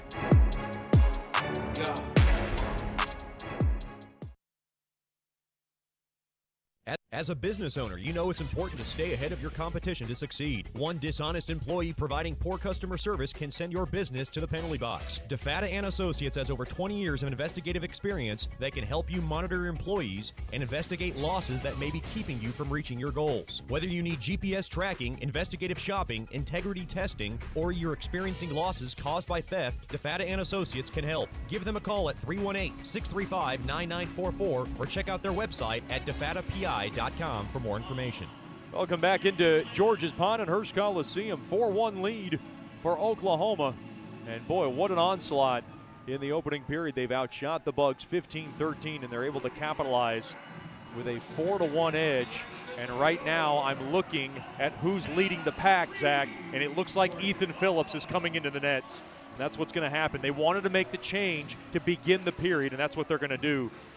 So Tyler Hodges' night is over, Zach, as he will lead the charge in net. That's Ethan Phillips. We haven't seen him in a while, but it's good for him to get some work. And here to take you with the play-by-play, it is Mudbug play-by-play debut. It's Zach Grant. Take it away. Awesome. Thanks, you, Chet. Glad to be here with all the wonderful fans in Shreveport, starting a new adventure here in Mudbugs hockey. And, you know, kind of like we were talking about earlier, Chet, last night the shot totals were kind of wonky compared to how the game appeared to play out.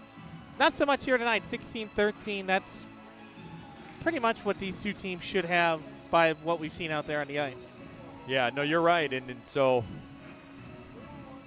Mudbugs just trying to kind of weather that storm that Oklahoma put up in that first period.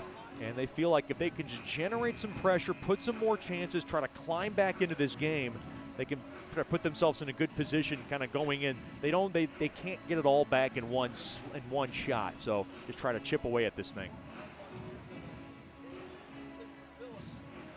Absolutely. It's going to be tough. Jackson Hone, and we mentioned, had 1 goal all season in just 6 games coming in, and now he's got a pair he's got to be big to stop as well. Second period coming up, and it's brought to you by DeFata and Associates, investigative and risk analysis services, personal matters, child custody cases, internal theft problems within your business. Just call our main man, Jerry DeFata, at 318-635-9944 to talk about your case. Mudbugs hockey also brought to you by Buffalo Wild Wings. Wings, beers, sports. What more do you want? Buffalo Wild Wings, a proud core partner of Mudbugs hockey. Go ahead, Zach. As you mentioned, Ethan Phillips in net now for the Mudbugs. 538 goals against average, 816 save percentage. The puck is down. We're underway in a second period as it's chased in quickly to the Oklahoma defensive end. Reed sends it across far side. Adams will dump it in towards the net. Picked up along the near side wall and turned back by Hoagland into the corner. Wrapped back around the boards down to the right part of the zone. Back up to the blue line, held in. Fed over to Reed, goes off the edge of his tape, and he'll just stick it down into the corner. Pick back up bottom of the circle, Semengo. He'll feed it back up top. Quick shot for Adams. That's got blocked by a diving Warrior. Another rebound. They block it again in front. And some good offensive zone pressure to start off the first 30 seconds of the period. But Oklahoma is able to play it out to center. Warriors up ahead and over the line. Quick shot there from the blue line is stopped off the stick of Mason Wright. Deflects over to the left corner where Adams will track it down. Not get to see him yesterday, but he's back in the lineup tonight as Giulio has to go through his skates back to the Oklahoma blue line. But the Warriors quickly again getting out of the zone and forcing themselves on their run and gun style we've seen. Bugs will dump it down. Back to the Oklahoma net, tracked down the left corner. Check delivered there, and it bounces up the wall to the blue line. Giulio tried to feed it to the point, but it goes over the stick and out to center. Dump back in offside. Bugs will tag up, and Oklahoma will start to break out with Sable controlling just about a minute and 20 seconds in. Around the D, nice chance there for Oklahoma, but it's eventually turned back of the net. And the first minute and a half so far looking really good for the Bucks here, Chet. Good pace to this one, Zach, as now you see Wolf Talby working it in the corner. Now it's again played around into the corner. Trying to get something set up. McKay back in the lineup. He'll wrap it around the boards. Been a big addition to this energy we've seen the last couple of nights here. That played again behind the net by the Warriors, trying to break out of their zone. It held in again on a pinch, but as Wolf Talby off the bench will knock it aside. Brought back up by Oklahoma. It's Sable the D, and it goes up into the Bucks bench and out of play.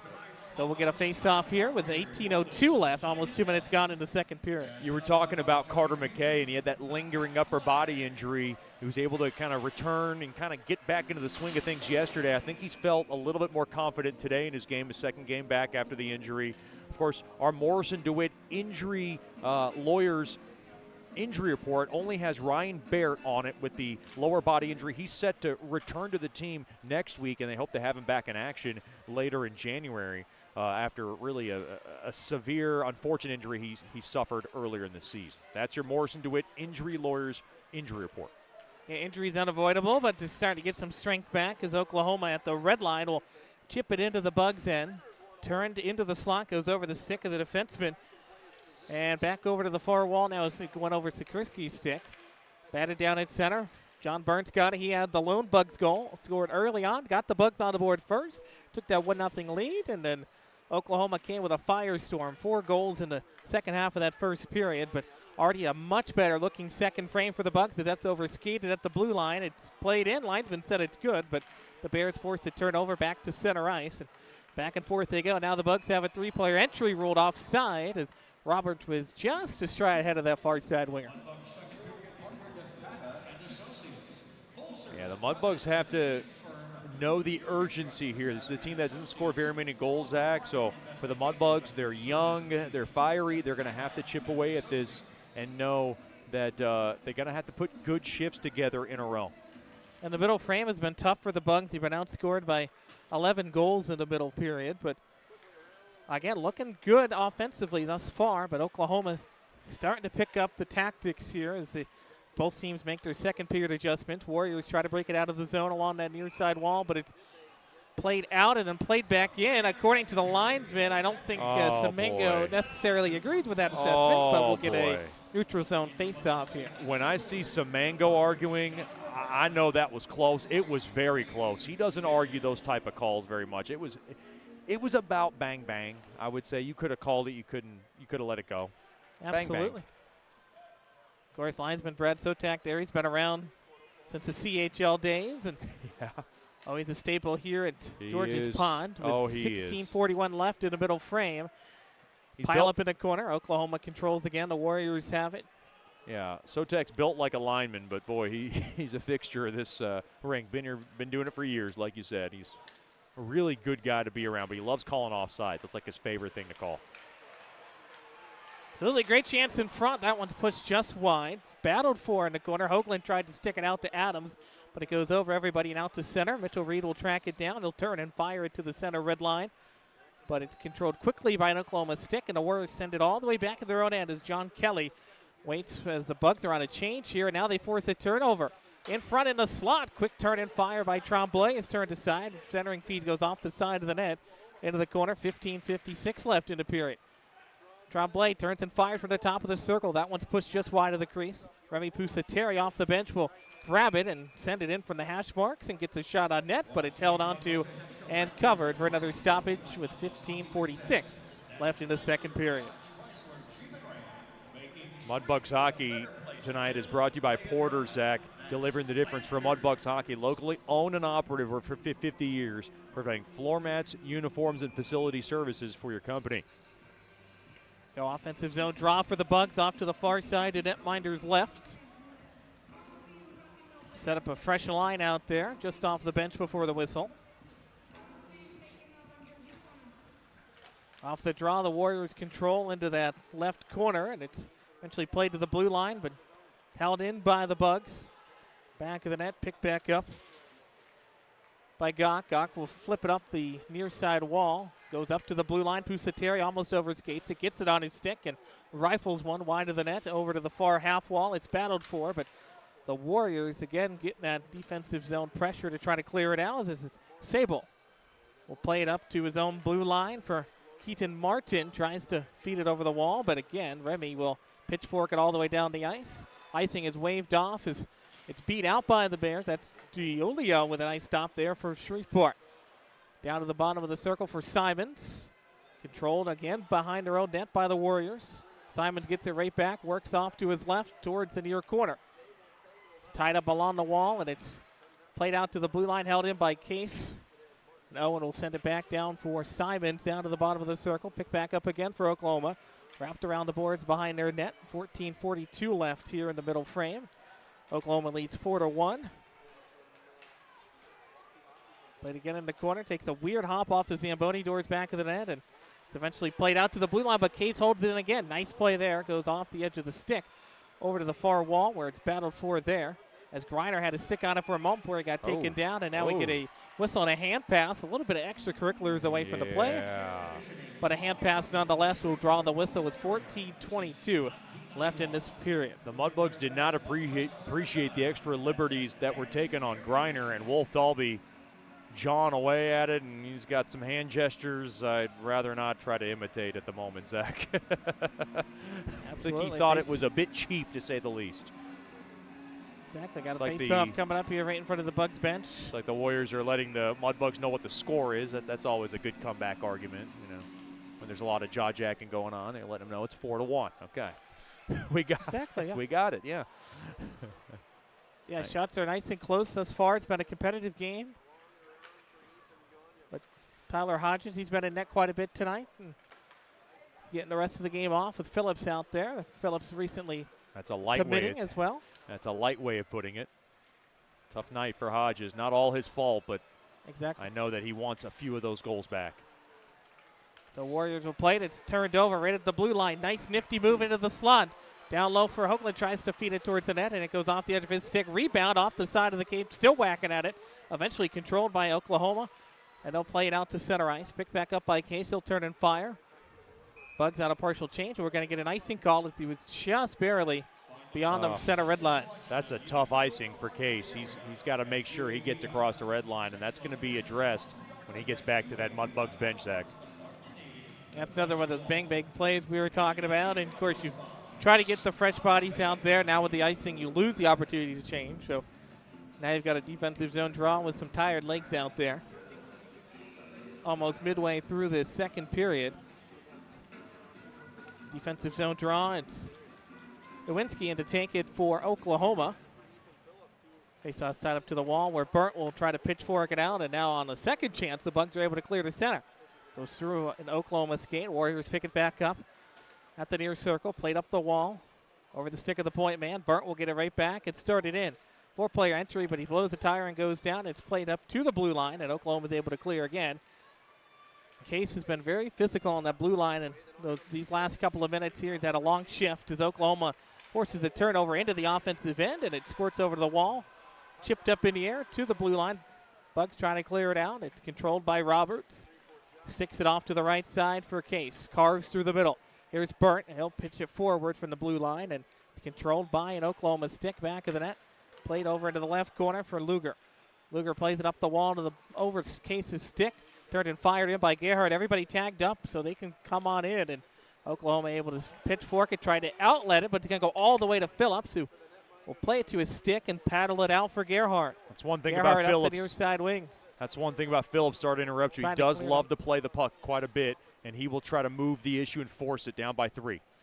Absolutely. And there, of course, you cover it. You get a defensive zone face-off. Now you've got a great scoring chance. Just went over Gerhardt's stick, but Phillips aggressive, and sometimes it helps to play it as the Bugs will control back of their own end. Flipped up the wall for Roberts. Kicks it to the middle. At center, though, it's given away by Oklahoma right at the blue line.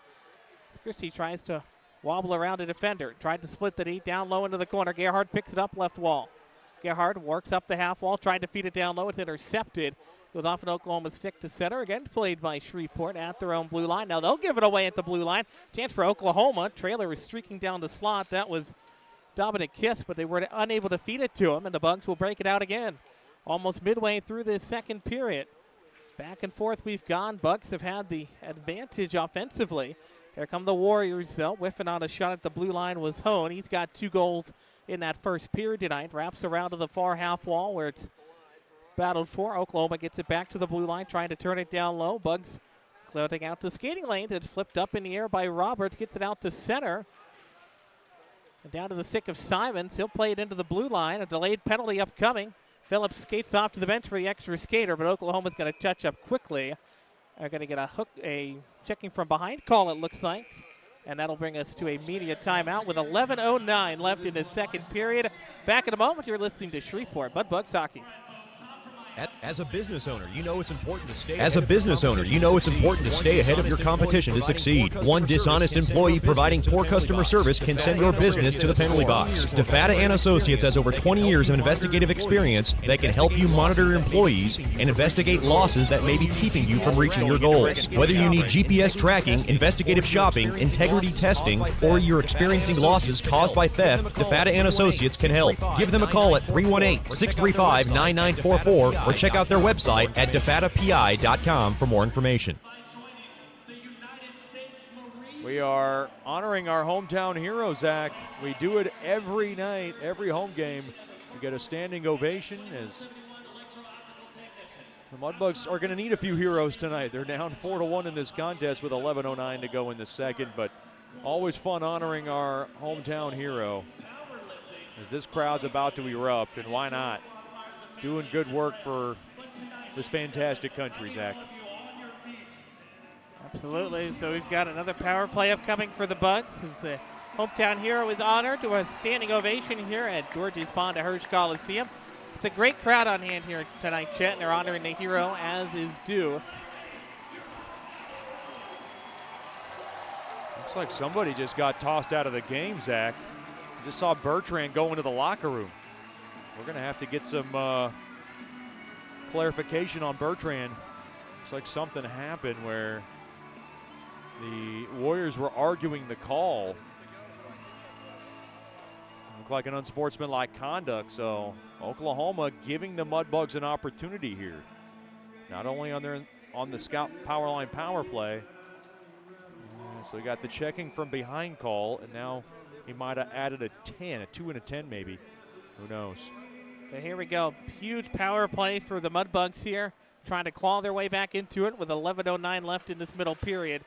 And that one's immediately cleared out by Oklahoma as they win the defensive zone draw.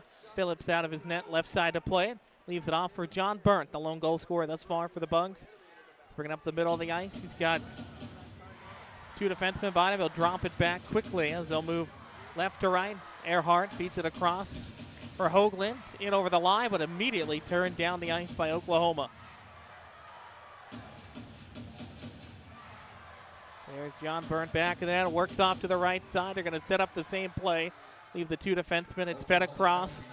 Back to their own blue line. Here's Hoagland and over the line. Around a D into the corner. Down to the bottom of the circle. Takes a wrist shot that is blocker to side. Bugs will hold on to offensive zone pressure. Got it down to the right hash marks. Fed up top for Burnt. Burnt skates into the slot. Feeds it for Hoagland. A one-time drive is tipped out of play up into the netting. And so another face-off upcoming here. Just about midway through this power play. 1:07 left on a man advantage. Yeah, I'm trying to get the official call here. Well, there it is. Yeah. So a 2 and a 10 on Bertrand. So he's done for the period. An unsportsmanlike conduct penalty on Bertrand. So he gets the additional 10. So he won't see him back till the next period. I thought that puck came out. Wow. Mudbugs caught a break. Nice play there by Adams. Back in the lineup tonight. We missed him last night. And it's fed back up to Adams at the right point. Left point for Gerhardt.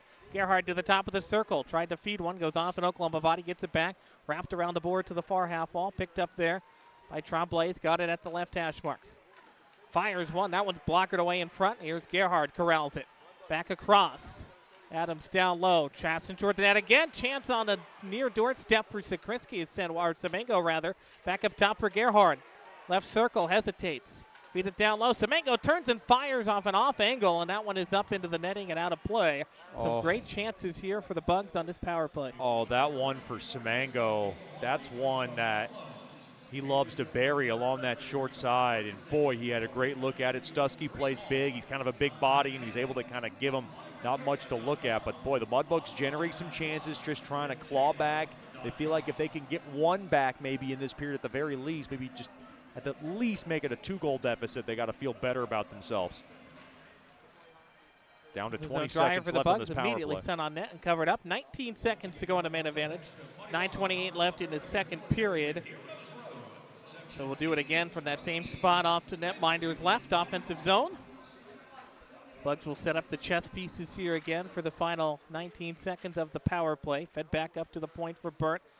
He'll stick it down low into the corner, trying to feed it to Earhart, but it's not all the way down. And a foot race for it as Roberts tries to play some screening action there. He'll get the puck in the corner. Roberts up the center of the ice, the righty stick, moves in over the blue line. Nice toe drag by the far side winger. Roberts lost it into the corner, picks it back up as Oklahoma's killed off the penalty. Quick first shot there from the right circle is stopped and held on for another whistle with exactly 9 minutes to go, and another successful penalty kill there for Oklahoma. Yeah, that's disappointing for the Bugs. They had some good looks at it, definitely promising to get the looks, but boy, you got to be able to cash in. We're past the midway point of the season, Zach. We're done with moral victories. They're going to have to start punching some goals in, and this is an opportunity where they can't squander them, especially down by this much. Offensive zone draw again for the Bugs in their new alternate third jerseys, the purple and teal. A nice I like throwback look. And I think everybody pretty much loves it from what I've been hearing, so that's great as Warriors it over the line. Big drive there, blockered away in front. Mudbugs pick it back up. And here we go, fed up the wall for Griner. They start the breakout over the center circle. Stolen away by Oklahoma for a moment. McKay will backhand it deep into the Warrior end, but eventually it's Oklahoma into gray and orange, feeding it up, and now a giveaway right out in front. Phillips out of his net. We got a delayed call upcoming. That one was set up over top. I think Phillips might have gotten a piece of it. Bugs waiting to try to touch up. And there's the whistle. Comes with 8:16. We're going to get a slashing call upcoming. And now, after an unsuccessful power play, Bugs have a penalty kill coming up. Yeah, it's on Polonier. And Polonier got beat through the middle. And that puck just hopped right over his stick. And then he kind of hacked away. And so, tough penalty for Polonier. And now another big first-choice personnel penalty kill for the Bugs. So here we go. Oklahoma with the 3-goal lead. Now with the extra skater out there. Again, for the Bugs, it's been a solid penalty kill this year. 85%, top 5 in all of the NAHL. And they're going to get another chance here. As it will be an offensive zone draw to the right. It's Gallner in to take it for the Warriors. And now the Bug center gets thrown out of the face-off. Yeah, it's Griner. So Earhart will come over to take it. Tried to get the stick in there early. Here we go, Oklahoma back to the blue line. Fed to the right point for Sorensen. Holds into the high slot. Feeds it back across to Sorensen. Now down to the left circle. Trying to set something up. Quarterbacking out high is Sable. Sable for Sorensen. One-timer. That one stopped. Rebound goes off of Phillips through the crease, and it's played out to center by the Bugs. And where the goaltender never even saw it. Good job by the defense to help him out off an off angle. And for Phillips, I mean, he's coming in cold. So he's just trying to get loose. Hasn't faced very much and hasn't played in a while. So he's just trying to get loose. So he gets kind of a high-stress moment there, and he's able to keep it out. Say Phillips' last appearance was back in El Paso. So it's been a long while, a couple of weeks, as it's held in offensive zone by Sable to left point, but it goes off a Bug and out to center. Minute and 10 seconds to go on the man advantage for Oklahoma. Some good now defensive zone pressure shorthanded for Shreveport. And here is Semengo knocking down a Warrior. He gets a chance for himself. Will backhand it, but wisely pouncing on it is the Oklahoma netminder as Semengo gets tangled up going after the puck there. Yeah, Semengo tried to do it himself. A couple of steals and kind of just pesky on the forecheck, and then got a quality shot on net and forced a face-off draw deep in the Oklahoma zone. That's a win. You're down to a minute left now on Polonia's call. There we go, another offensive zone draw for the Bugs, and the Warriors have gotten a few goals off of offensive zone face-off wins. So we'll see here as Jason Simons in to take the draw. Off to the far side, a quick shot from Easton down to an E, and it goes all the way down to Remy Pusateri. Will track it down. 52 seconds to go into man advantage for the Bugs, but it's stolen away by Oklahoma. Quickly and over the line. Right side is Galnor. Tries to feed it back up for Sorensen. He'll stick it down low into the right corner. Back up top. Fed across the left point. Back near point. Right side for Perrant. Fed back up top. Center point. Now down to the left circle. Up top again. That's fed to John Kelly. Here's Perrant again. Walks into the slot. Feeds it. One-time drive for the left side. That's a rebound. Goes back out to the top of the circle. Nice stop there by Phillips.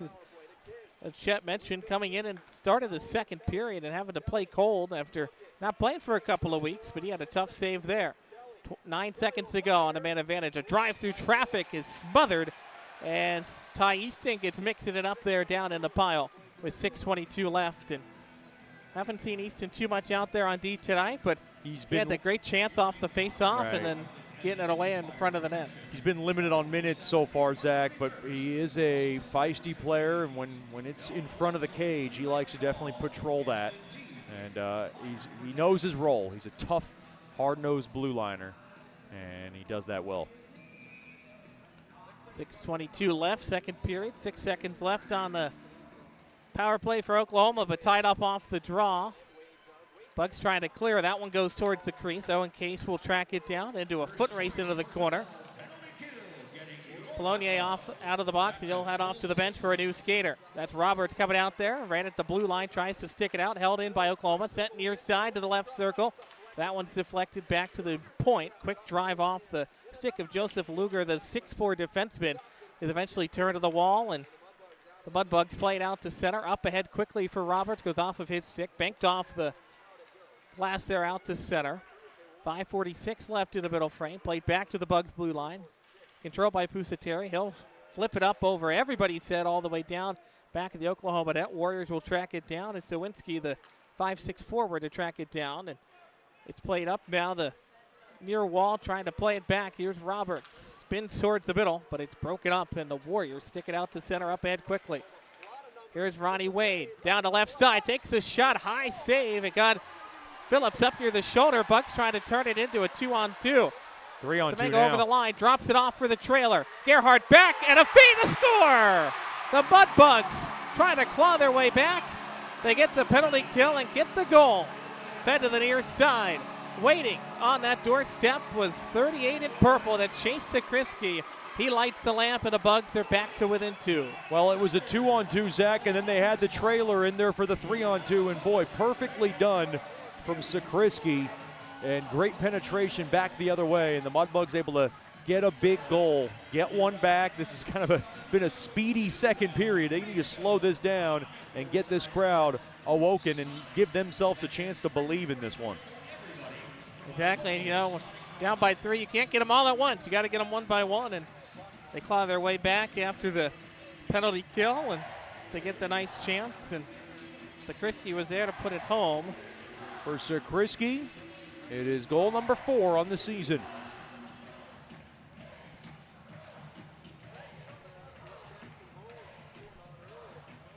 Roberts gets his second assist, had assist last night as well. He's been kind of really coming into his own over the past couple of weeks. He's a big energy player, very skilled, and they loved him ever since he really arrived here, Zach. And you see Brett Smith now behind that bench just encouraging his guys like, look, we got one back. Let's just keep going now. Most dangerous lead in hockey, we know it, is 2 goals. Absolutely, as they collect the ceremonial Mudbugs off of the ice here with 5:10 left to play. The Mudbugs not giving up here. You've got to play from behind, but they've had quite a few comebacks so far this year, and just got to stick to the game plan and keep chipping away at it. The Warriors have it back in their defensive end, moving left to right in the frame. It's played up, icing waved off as it was touched on the other side of the red line. There's John Burnt. We talked about him. He had the first goal. He's had 4 game winners as well this year. So keep an eye out if he's on the ice late in the game in a close game. And it's played out to center ice. Warriors get it, try to turn it back in. Played again by Oklahoma and played down at the Bugs blue line. And now the Warriors with a 3-player entry up the near wing. Sorensen gets taken down along the right half wall, much to the light of the fans sitting over there banging on the glass. The 5-car pile up into the corner, hand pass. We'll get a stoppage with 4:29. And, you know, we mentioned it a little bit earlier. Good crowd filing in here on this Saturday night. And they really love that goal.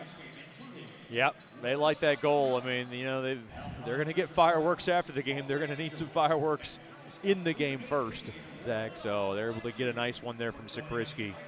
And now you just kind of get that momentum. And the momentum during a game is so important. And you can just feel it now on the Mudbugs bench, in the crowd, in this building. Nice to see. I say I'm excited. I can't say I've ever seen fireworks after a hockey game.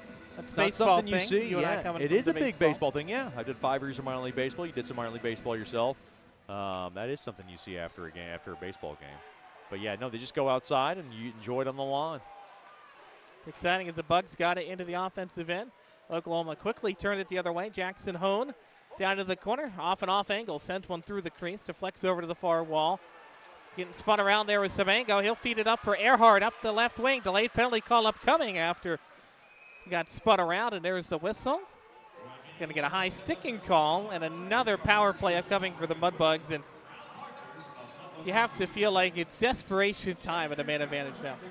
Yeah, I mean, it just feels like another big opportunity now. If they can get a goal here, climb back within 1. And you've got to start taking advantage on the power play. I mean, they're 0 for the power play tonight. And they've just tried to get something kick-started. All brought to you by Scott Powerline. There we go, 4:04 left, second period. As Carter McKay out there, kind of quarterback in the play, and Brett Smith talked about in our pregame interview, McKay's kind of the voice of reason on the bench, a calming voice, and that's important to have here as he'll win the face-off back to the blue line. It's played by Adams. To the left hash marks for Gerhard, tries to drive it, but it's blockered away in front by an Oklahoma defenseman, sent all the way down. Phillips off to his left to play it. Adams tracks it down on the left side of his own net. He'll start up the middle of the ice. Let's see if he drops it back for one of the deep pair. He will. Fed across for Semenko. He'll turn and fire it to Gerhard. Over the center logo. Now retreats back to his own blue line, trying to get something set up. Already 30 seconds into the power play. Gerhard wraps it around the boards. Netminder out to play it for Oklahoma. And it's played up to the blue line and chipped out by the Warriors into the Bugs bench. Look out, so Hunter should have Robinson. An offensive zone face-off upcoming. Look out, Hunter. That puck going right up across the face of the Mudbugs athletic trainer.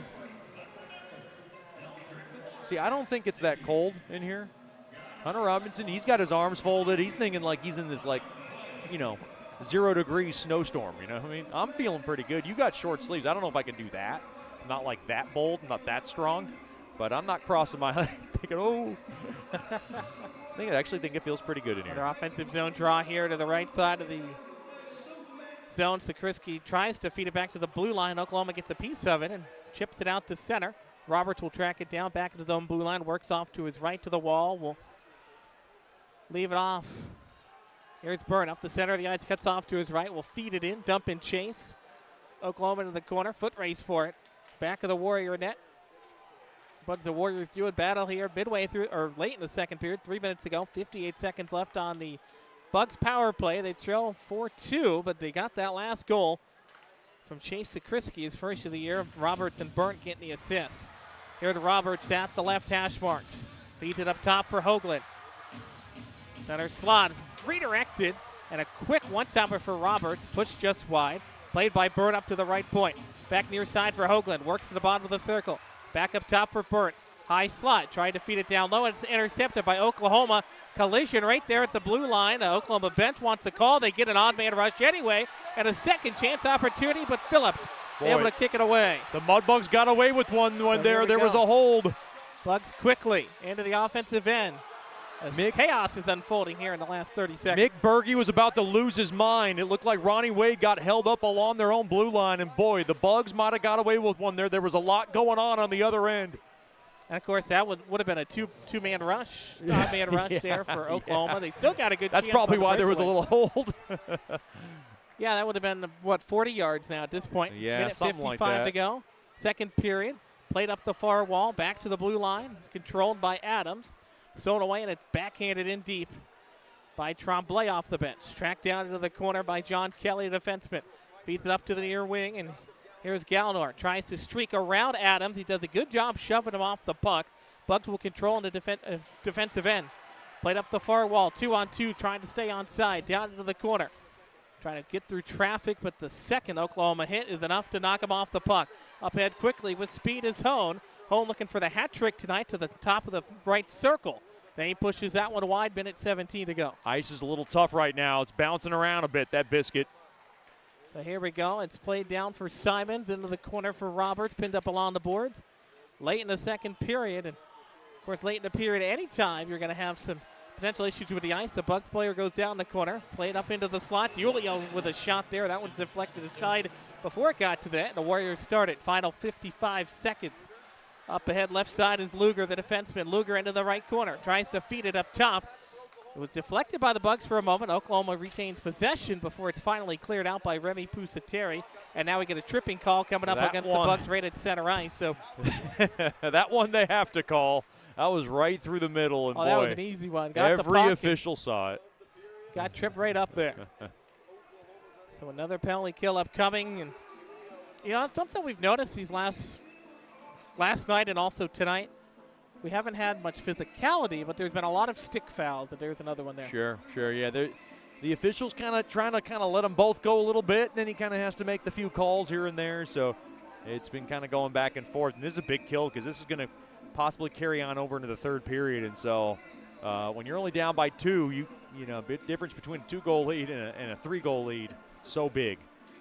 Absolutely. So you got about 40 seconds on the chopped up ice, and then if they don't score to end the period, of course, they'd have the remaining minute 20. There's a cross check off the face-off, but it's controlled by Oklahoma.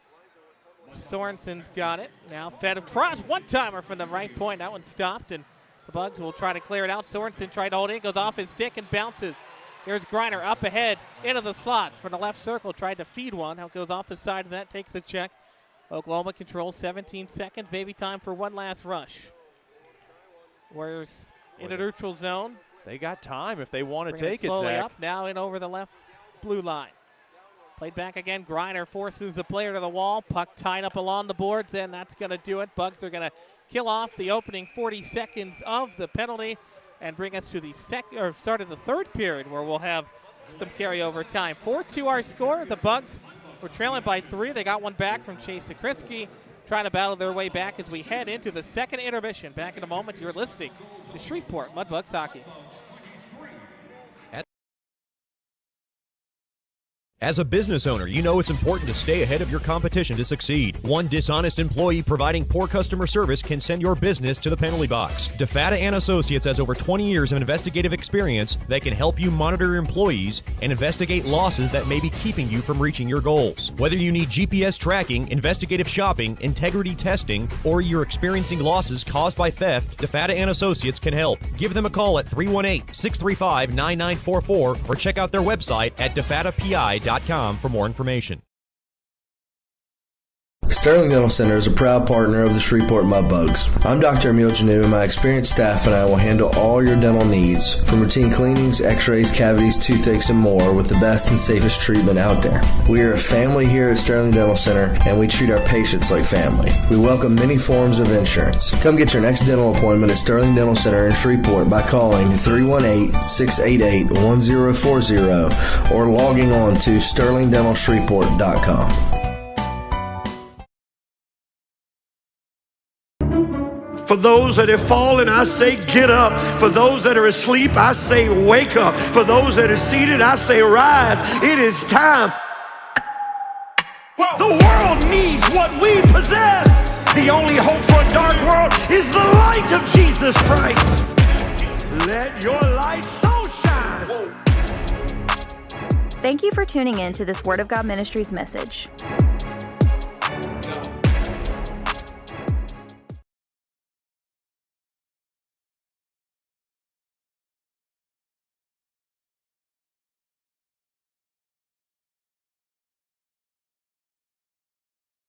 Welcome back into the Sonic Drive-In second intermission show, brought to you by our friends at Sonic Drive-In. This is Howie Sonic. Now joining me is Mudbugs forward number 7, Grayson Gerhard. Grayson, welcome back in. Yeah, thank you for having me. Of course, last night, Grayson, 3-0 win over the Oklahoma Warriors, and on top of it being the Tyler Hodges show as his shutout effort, it was also the Grayson Gerhard show. 2 goals on the night against these Oklahoma Warriors, and ever since, of course, coming over from the Corpus Christi ice race, in 11 games, 10 points. So that's all.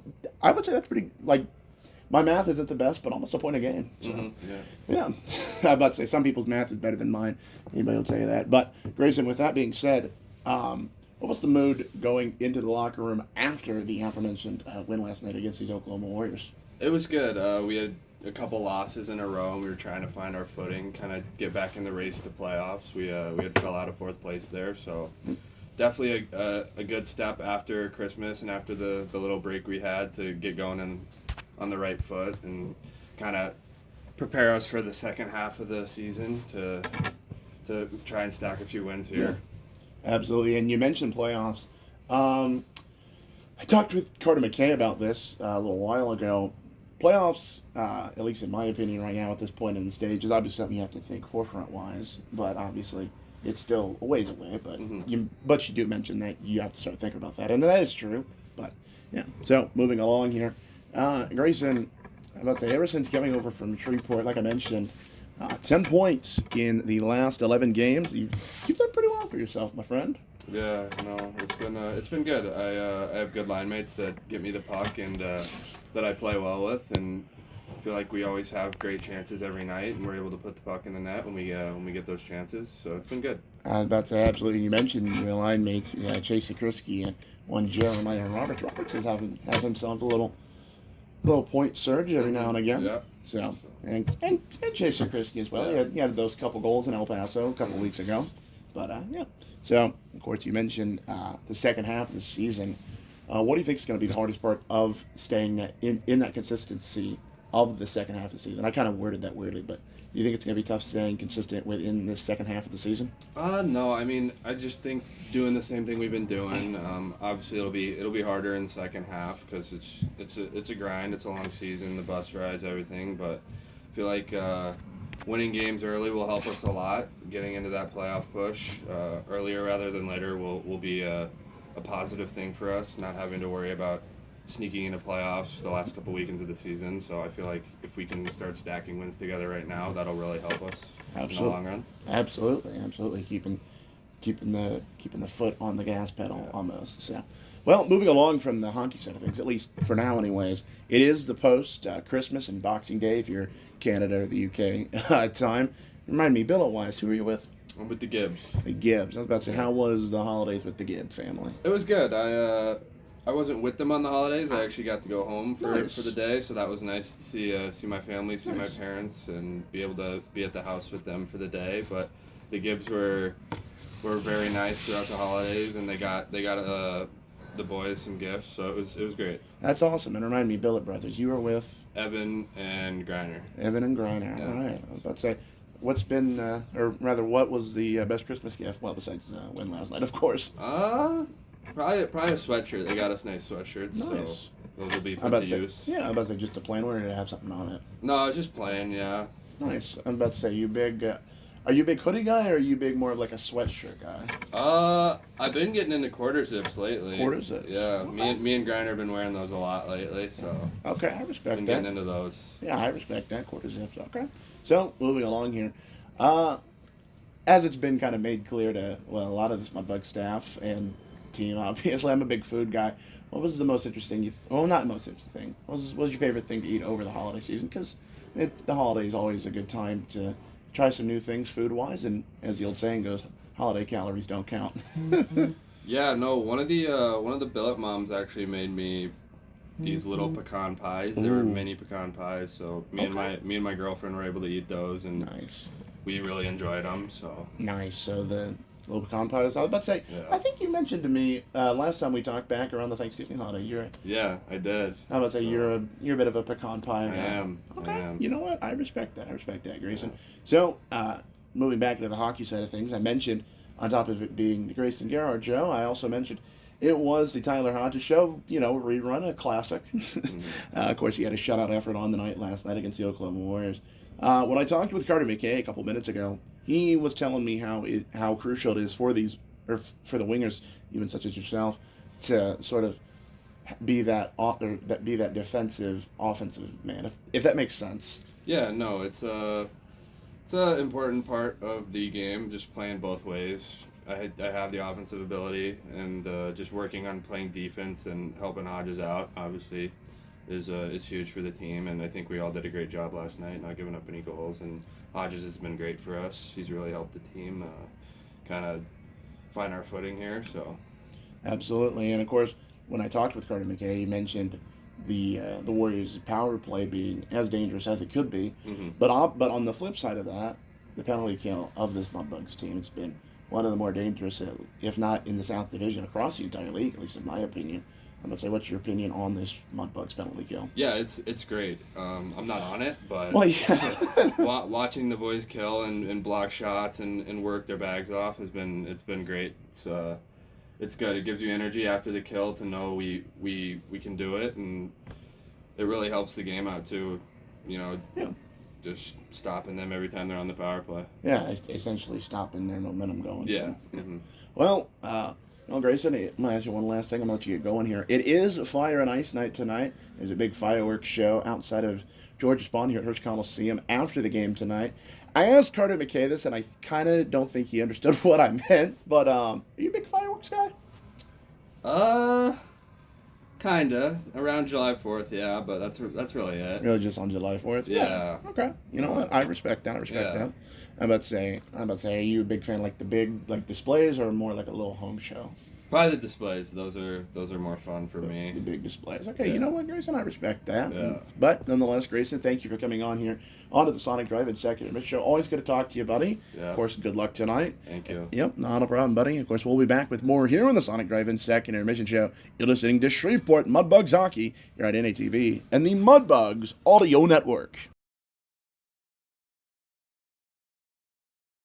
Service can send your business to the penalty box. DeFata and Associates has over 20 years of investigative experience that can help you monitor your employees and investigate losses that may be keeping you from reaching your goals. Whether you need GPS tracking, investigative shopping, integrity testing, or you're experiencing losses caused by theft, DeFata and Associates can help. Give them a call at 318-635-9944 or check out their website at defatapi.com for more information.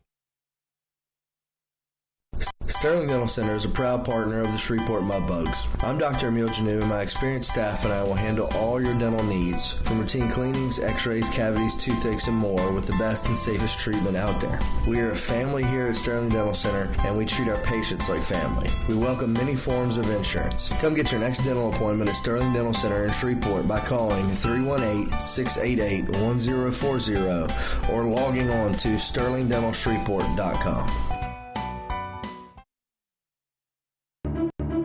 For those that have fallen, I say, get up. For those that are asleep, I say, wake up. For those that are seated, I say, rise. It is time. The world needs what we possess. The only hope for a dark world is the light of Jesus Christ. Let your light so shine. Thank you for tuning in to this Word of God Ministries message.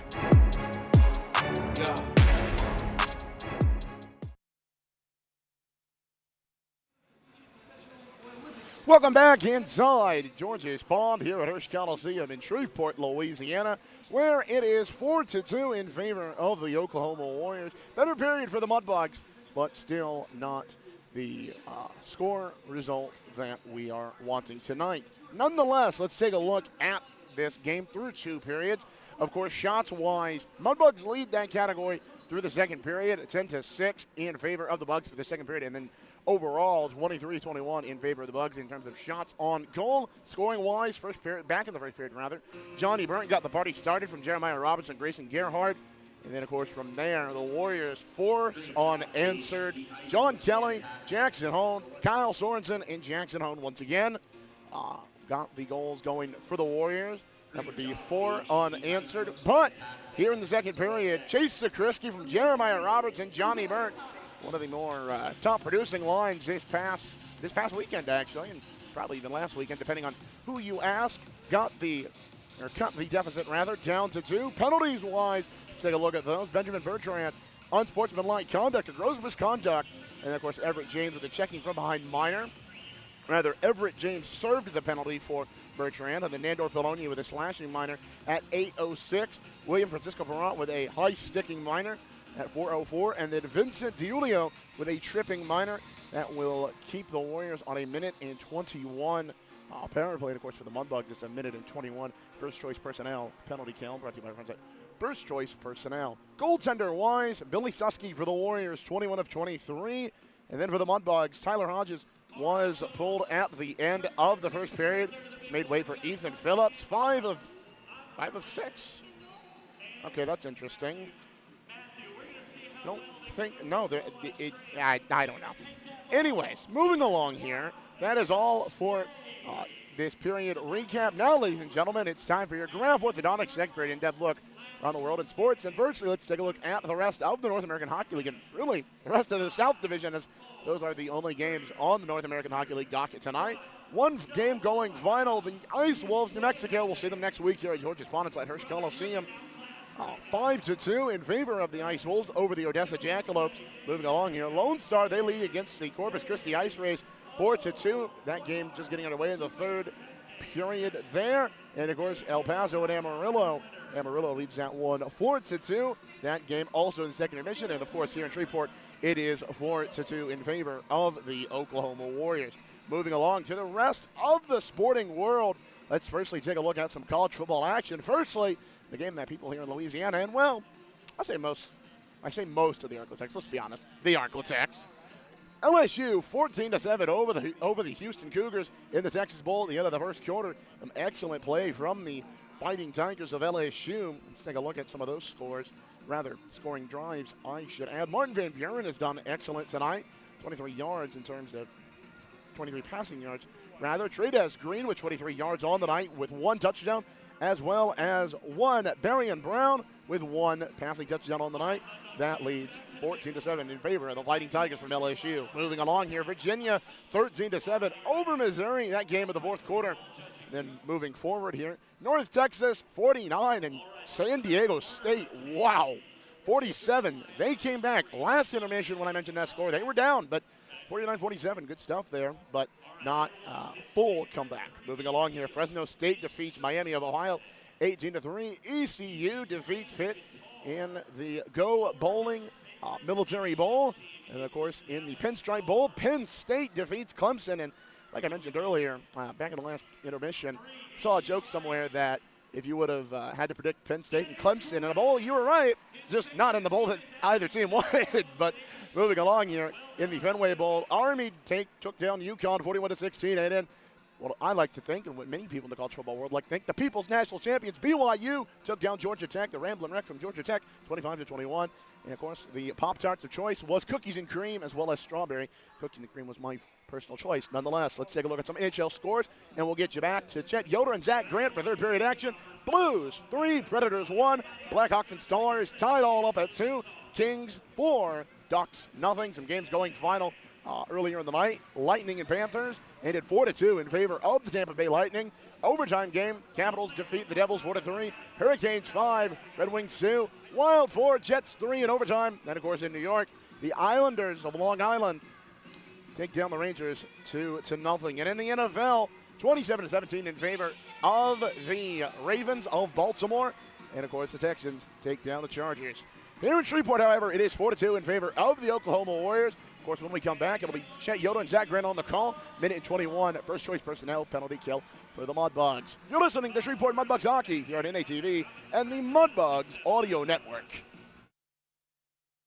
Hey, this is Chet Yoder, voice of the Mudbugs. DeFada and Associates Investigative and Risk Analysis Services has been conducting professional private investigations for over 20 years. They offer a full range of services to both individuals and businesses. Whether you need an investigator for a personal matter like a child custody case or you suspect an internal theft problem with your business, DeFada and Associates has the experience, training, and knowledge to get you the information you need. Call Jerry today at 318-635-9.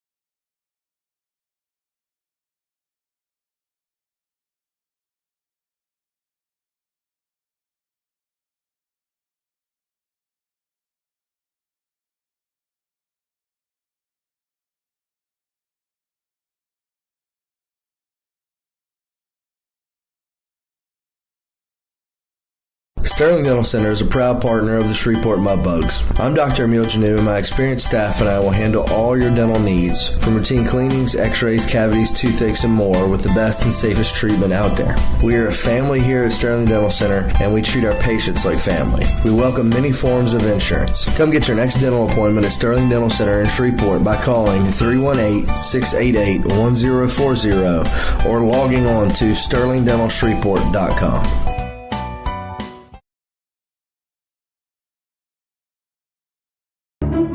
For those that have fallen, I say get up. For those that are asleep, I say wake up. For those that are seated, I say rise. It is time. The world needs what we possess. The only hope for a dark world is the light of Jesus Christ. Let your light so shine. Thank you for tuning in to this Word of God Ministries message.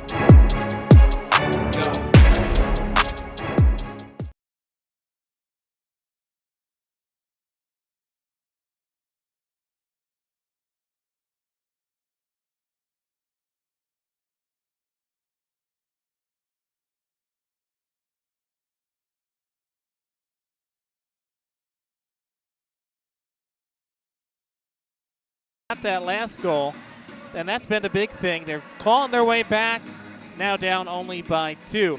Now as we get set for the third period, I'll toss it back over to my partner in crime tonight, Chet Yoder, with his final period to close out. How you feeling, Chet? Feeling good. Thanks for having me, and thanks for tossing it back to me, rather. Third period coming up, and it's brought to you by Delta Utilities.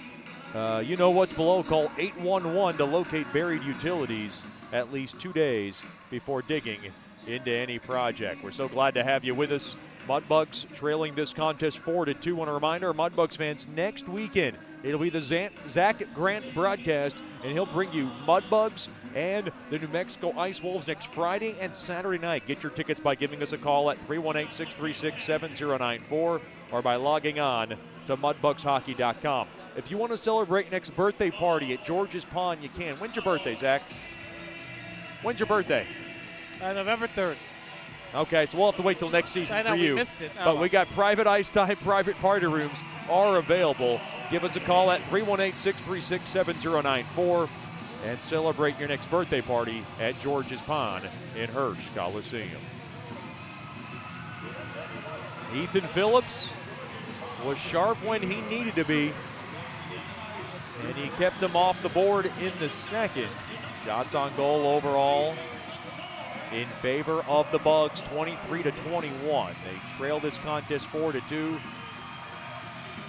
And the energy in this building is unhinged right now. Mudbugs skate from left to right. This is my final period as a Mudbugs announcer.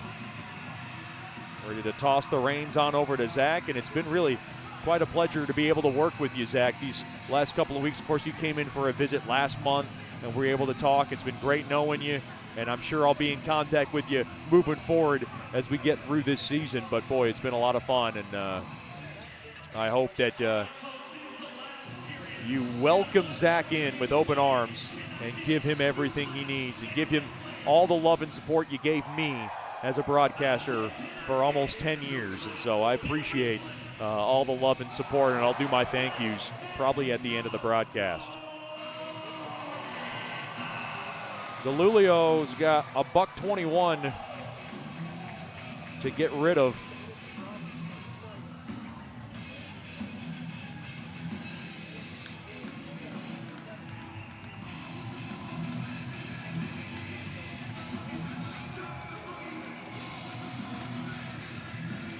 Face-off tied up and won there by Oklahoma. They have it. They're on the power play. First choice personnel penalty kill. Through the middle. Drop back to Perrant. He'll go to the far side. Up off the stick and just jabbled in deep there by Gallner. Now puck played off the far side boards and all the way down. Good clear there by the Bugs. Early stages of the third. Oklahoma 4, the Bugs 2. To the near side there to Kish. He couldn't handle it, and the puck is smacked all the way down there by Adams. Out of his net goes Stusky, and Oklahoma's got it. Dropped off there to Perrant. Along to the right side, couldn't get past the stick of Case. Case now will work it back the other way. Onto the stick of McKay, and taken away there by Sable. Sable through the middle. He'll work it in now along to the right side. The puck now just chipped in deep behind the Bugs net. Played to the left point. Intercepted. Samango raced it in and then bodies his man down into the near corner. We're about to end this power play. Good work there by the first choice personnel penalty kill. And we're back to 5-on-5 as DeLulio joins the rush. Into the near corner. Perrant behind the Bugs net. Shot, tough angle, save made there by Phillips. Boy, throwing a rocket there was Gallner from the far corner. Intercepted. Gallner from the high slot. Grabbed there by O. O now walks it around, bodied back out to center. Taken there by DeLulio. DeLulio works it in. DeLulio toward the net. Save made, rebound chance. Poked at there by Tremblay. And that one got the end boards. Tremblay spins it around. Shot toward the net, blocked in front from the left point there by Reed. Along the end boards. And Stusky had to stop it, now carried back out. along the far side and twisted in down low all the way down there by Wade. Adams behind his own net. Will go along the right side. He'll work it in, and he'll just go ahead and shuffle it in. To the far corner it goes. Taken along the far side. Intercepted. Roberts rails it in. No, it got blocked, and it ricochets back out to center. Kicked around there by Roberts. And Roberts will just go ahead and scale it in. Played into the near corner. Puck brushed up off the near sideboards. Wade will whack it up off the near sideboards back out to center. And Case will grab it. And he'll just go ahead and drub it back into the Oklahoma zone. Puck spun up off the near sideboards back out to center. Case has got it. He'll gallop back. Uh-oh. Trouble handling it. In on the forecheck there is Wright. Played back out to center. Over to Burnt. Burnt with one of the Mudbugs goals tonight. We'll just go ahead and barrel it in. Along the end board, Sable will pop it up off the near side glass. Into the near half wall it goes. Fighting for it. Sable's got it. Now Sable along the left side, led up ahead. Onto the stick of Gok. Gok loses his balance.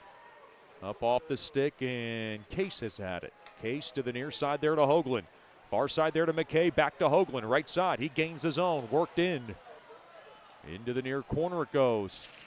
As the puck is yanked back out to center. Pusateri's got it through the middle. He'll just go ahead and throw a haymaker. Blockered away there by Stuskey, and it deflects out of play for a break in the action. Almost 4 minutes there to start off the frame. Good flow here in the third period. Couple of good chances. Tremblay had that great potential chance on the rebound. Just a little bit wide of the net, but the Bugs looking really solid. They made those great adjustments at the start of the second, and they're bringing them out here again in the third. Face off to the right of Stuskey. Face off one there by Oklahoma. To the near side it goes. Pass broken up as Perrant tried to get it through. Now McKay along the end boards, trying to get help there from Earhart. Earhart steals it over to McKay. McKay now into the near corner. He's got it. Played from the slot. A shot there by Hoagland, and it got blocked into the far corner. Now Earhart, far side, taken away. McKay down low. Oh, a sniping blast, and that might have got a piece of Stuskey.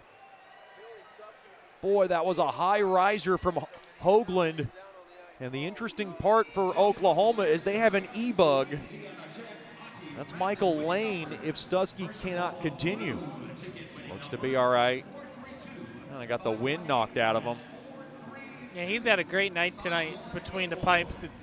Mudbugs have given him almost 30 shots at this point. Had a great night. Looks to be back on his skates nice and easy, so that's good to see. He'll stay in and not too shaken up. Yeah, I thought he played well last night, even in the losing effort. He made 32 saves on 35 shots, so.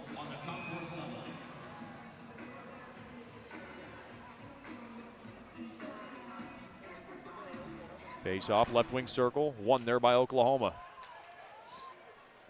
Played up along the left side. Mudbugs trying to get closer. They're down by a pair, and Oklahoma ices the puck all the way down. Do you like sausage? Do you like sausage?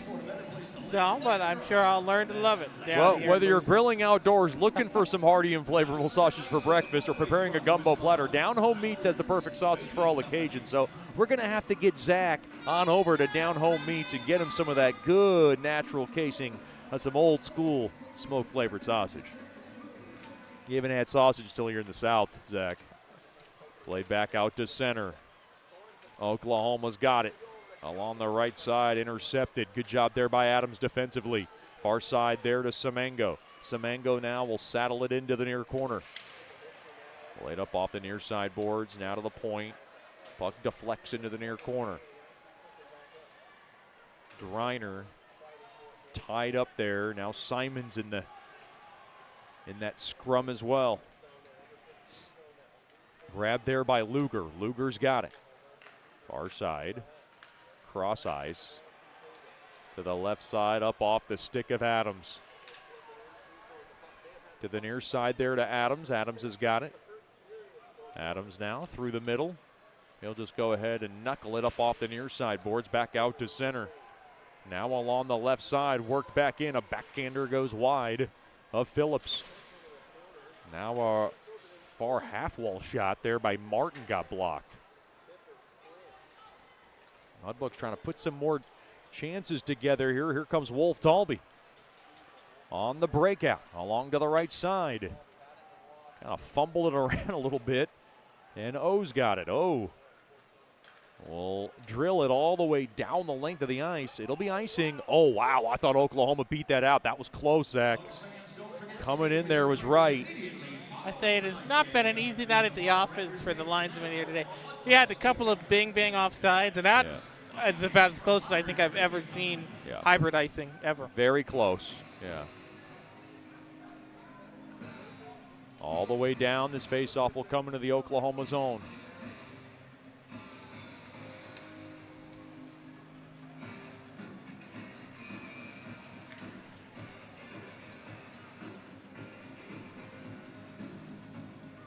Face off to the right of Stusky.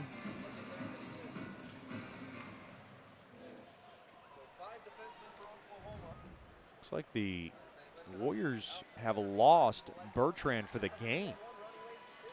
Shot toward the net. That was trying to find right. Now right into the far corner. Into the far corner. Carried back out there by Easton. Played back out to center. It appears something has happened to Bertrand, and so he's no longer in the game. So 5D for Oklahoma right now. Well, Easton in trouble. Get it up across now. Far side there to Gerhard. Too far there for Roberts. It'll go all the way down behind the Oklahoma net. Played around the left side. Worked in. Cross ice on the stick of Gagno, who rolls one through. Into the near corner it goes. Case has got it along the far corner. Takes a hard hit, and they both go down. And now held up a little bit there with Sakrisky. And now Case is into that scrum. Worked out free there by Martin. Still plenty of time in this game. 12:50 to go in the third. Along the right side, Roberts gets spun around. Roberts toward the net. Stick save made there by Stusky. Held in there by Hoagland. Hoagland now will drop it in down low there for McKay. McKay held up a little bit along that far corner as Martin mails it up off the walls. Now back out to center. The Warriors over to Perron. He mishandled it. Makes a hard check there by Burnt. And Burnt's got it now. He'll lug it up the ice. To the right side there to Hoagland. Back to McKay. Back to Hoagland. Hoagland toward the net. Right kick save made there by Stusky. Chopped that into the near corner. Hard check. McKay battling for it there with Earhart. Taken. McKay, a shot. Blocked in front. That's a good block there by O. Played back out to center. Burnt up ahead there to Hoagland. Mudbugs enter the zone yet again. Top of the near circle. Shot blocked in front there by Kelly. Now along the end boards. Pinballing around. Into the near corner now. Earhart and Mudbugs cannot hold the zone. Back out to center it goes. Reed's got it. Reed too far up ahead, and McKay is in for icing, or rather offsides. 11:34 to go here in the third. It is Oklahoma 4, Shreveport 2. This is Shreveport Mudbugs hockey.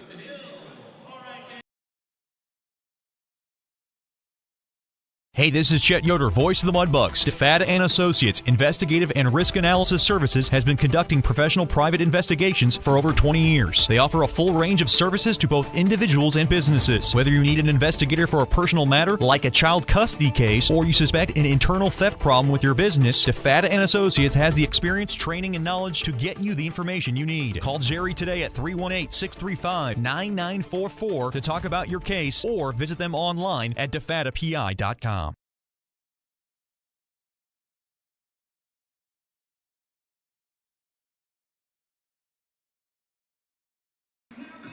Welcome back into George's Pond and Hearst Coliseum. 11:34 to go here in the third period. I'm Chet Yoder alongside Zach Grant. 4-2 contest in favor of Oklahoma. Along the far side, worked in deep are the Warriors. Into that far corner, up off the stick of Griner. And now, good hard check there by Pusateri up off the stick of Semengo. As the puck is hammered back into the far corner. Now Simons through the middle there to Semengo. Semengo's pass broken up. Now Simons up along to the near side. Grabbed there by Polonye.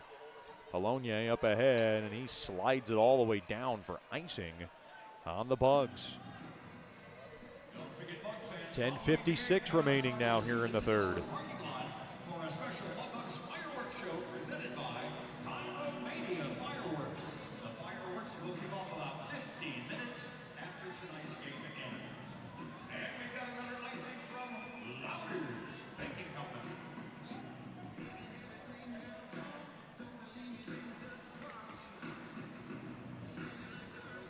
Face off to the right of Phillips.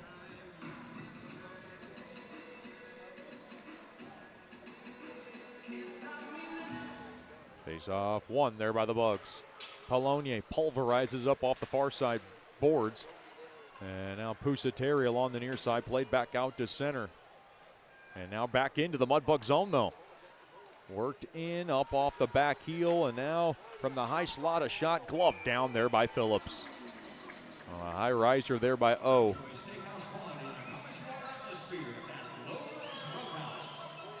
We were talking about it. Started the second, kind of how hard it is to come in as a goaltender in the middle of a game. But Phillips has had a couple of great saves so far tonight. I think he's really settled in nicely, and I think that's sometimes what you want to do to begin a period. Sometimes if you put him in the middle of a period, sometimes that's a little bit more off-putting. When you tell him at the beginning of the intermission, hey, look, you're going in, then you can get yourself, ready mentally and physically. So I thought that was a good plan there from Coach Soupy and Brett Smith. Along that far corner. Oklahoma has the puck. Perrant walks the line. Perrant now, near circle shot. That one went wide. Went behind the net now, along the puck. Now grabbed there by McKay. Let out up ahead there to Hoagland. Through the middle it goes. Earhart back to Hoagland. Hoagland backhander across, and they try to feed Earhart. And it went just wide, and it rolled back on net, covered up there by Stusky. 10:09 remaining in period number 3.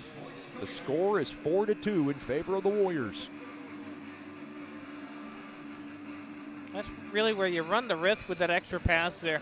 The extra pass set up a great chance, but of course, that's another piece of the puzzle that has to fit perfectly. And just off the edge of the reach of Earhart, but great chance for the Bugs. Face off one there by Oklahoma. Now along the far side. Played up on the net. Stick save made there by Stusky. And now played back out to center. Along the right side, Roberts works it in. Played up off the near side. Boards held in there by Adams. Pinballs around. And it's now pumped up off the near side boards, and it'll be another icing on Oklahoma. Now they're breaking the action. 9:39 to go here in the third. This is the swan song for yours truly, as I will be handing off the reins to Zach Grant to take you the rest of the way as the Mudbugs voice.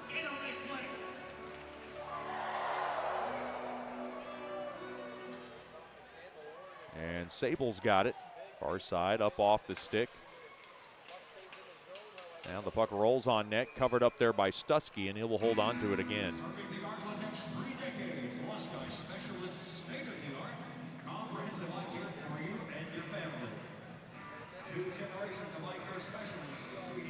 Well, the good news is, Chad, even though I might be the new guy in town, I've got the broadcaster's jinx working pretty well so far.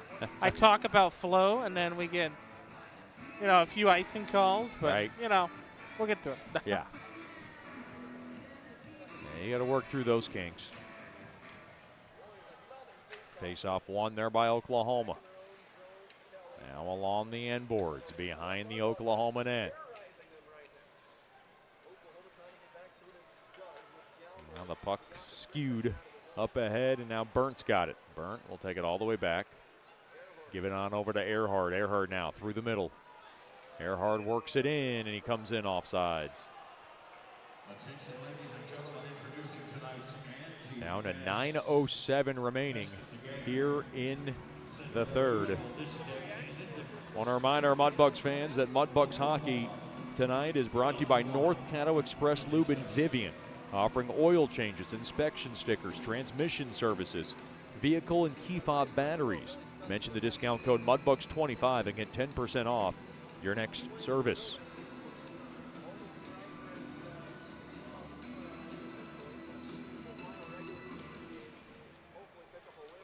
And Polonier cannot get it past the pesky stick of Iwinski. And now Semengo will slip it up ahead. Simons, tried to lead one for Greiner. Into the near corner. Shot toward the net. Greiner was there. Mudbugs can't hold the zone, though. Mudbugs hold the zone. Adams looking for a shot. Turnaround shot there by Simons. Save made there by Stusky. Into the near half wall. Adams tied up and now one out free. Luger along the left side will just nub it all the way down.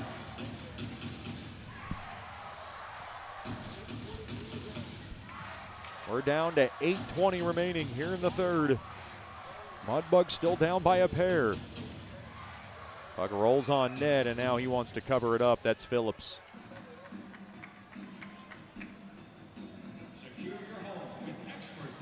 You know, a lot of times it goes unrealized, Chet, but on that little scramble there, that was a great back check by Luger on Greiner there, because that would have been a great ace chance on that rebound. But he tied him up and was able to force the puck out of the zone the other way. That's right. Face-off one there, Oklahoma. Kelly a shot. Glove save made there by Phillips, and he will hold on to it. East Texas Baptist University, an educational experience designed to develop the whole student. Find out more. Face-off will stay in deep in the Mudbug zone. 15 minutes after tonight's game, they will have fireworks out in front, so be sure to join us if you're at the game. Reed, if you're not at the game, just drive on down. I don't think we'll hold you, as an icing is called now on the Mudbugs.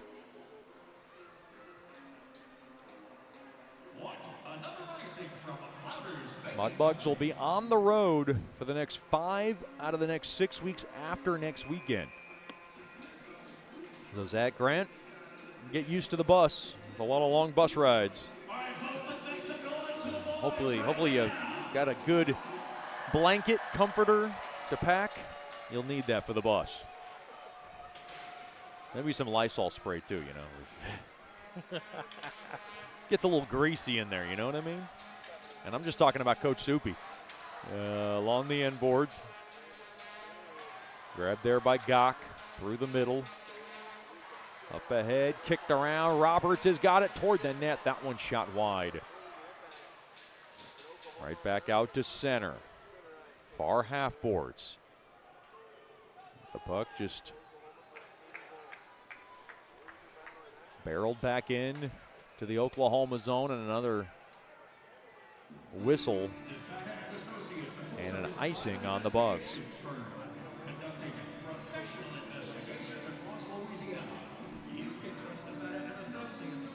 Mudbugs hockey tonight brought to you by Buffalo Wild Wings. Wings, beer, sports. Buffalo Wild Wings also hosts our select post-game parties along with select viewing parties. So be sure to come on out to the Buffalo Wild Wings in the Bossier City location. Now to Kelly, left point shot. That one goes wide. Now along the far half wall. Sorensen slips it into the near corner. Tied up. Roberts intercepted from the slot. It gets blocked. It rolls into the net. Up off the stick of Sorensen. It looked like it was touched by a high stick, and then it kind of just deflected around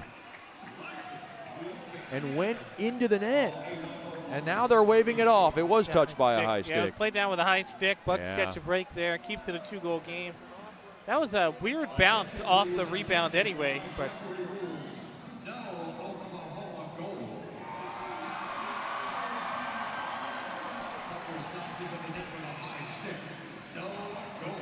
so this face-off will come off the far Mudbugs blue line. 6:57 to go here in the third. It's crunch time. On the left side, Kelly throws a one-hopper wide to Phillips. On the far side, intercepted. Sorensen a shot blocked and save made there by Phillips. And right back out to center it goes to Gagno. Gagno slowed down now. Up along and taken away there by Adams. Adams has it to the near side, up off the stick of Griner. And now taken up off the near side boards. Grabbed there by Gallner. Gallner centering feed. Oh boy, that rolls behind Phillips. And now Adams has it. Adams now through the middle. They'll break it out. Far side, on over to Simons. They'll go ahead and punch it in. Played back out to center. We're down to 6 minutes remaining in the third. Mudbucks needed a wholesale line change. Played up off the near side boards. Puck slowed down. It got needled in. Burnt up across the near side boards. Pusateri up on the stick of Gerhard. He gains his own. Shot toward the net. Save made there by Stusky, and he wants to hold on to it. Well, this gives me a little bit of time with 5:42 to go in the third to really thank everybody that made Mudbugs hockey possible. All my fans back at home and here in the pond, corporate partners, billet families, the organization, the staff, the hockey ops, the coaching staff, my family. I can't thank everybody enough for everything that they've done in their support and appreciation of what I do. And it's been a glorious 9.5 years, 2 Robertson Cups, a playoff berth every year that I've been a part of this organization, and I wouldn't want to change anything that I've done for the past decade. And the Mudbugs have been probably one of the biggest stages of my life, and so I just thank everybody. I do. It means a lot. I got some different opportunities I want to pursue, and I'm excited about it. So thank you, everyone, for riding it out with me throughout all these years, and a lot of success and a lot of great players, a lot of great memories. And from what I heard, there was a lot of great Chetisms, so I'm glad you enjoyed it. Shot toward the net, and that one fought off there by Phillips. Along to the far corner, Sakrinsky has it. Sakrinsky to the far side, up off the stick of Gerhard. Gerhard, who had a pair of goals last night, trying to get one here. Trying to fight for it along the far corner. Gets it out in front, tied up stick. Adams a shot through traffic. That one went wide. Now along to the far corner. Far half wall. Worked in and played back out to center. Played up off the near side boards. Kelly to the far side. And the puck all the way down. No icing. And now along that far side, McKay to Hoagland. Slowed down there by Stusky. 4 minutes to go in the third. McKay goes down. Played back out to center. Burnt up off the near side boards. Worked in. Here's Earhart across. Centering feed. What a save made there by Stusky. He had to sprawl across and do the statue. He does make the save. And now pushing and shoving after the whistle. 3:46 to go in regulation. Oh boy, a penalty coming up to the Bugs, and that's gonna really damage the momentum or any kind of comeback attempt the Mudbugs have now with 3:46 to go in regulation. Yeah, McKay's not a huge fan of that one, but little scramble in front there, gets called for the penalty, and as you mentioned, Chet, that's really not what the Mudbugs want to see, because you're getting in that 4-minute range. You're starting to get into the pull our goalie range, and now you're shorthanded, so that kind of takes that play off for all but the final 90 seconds or so.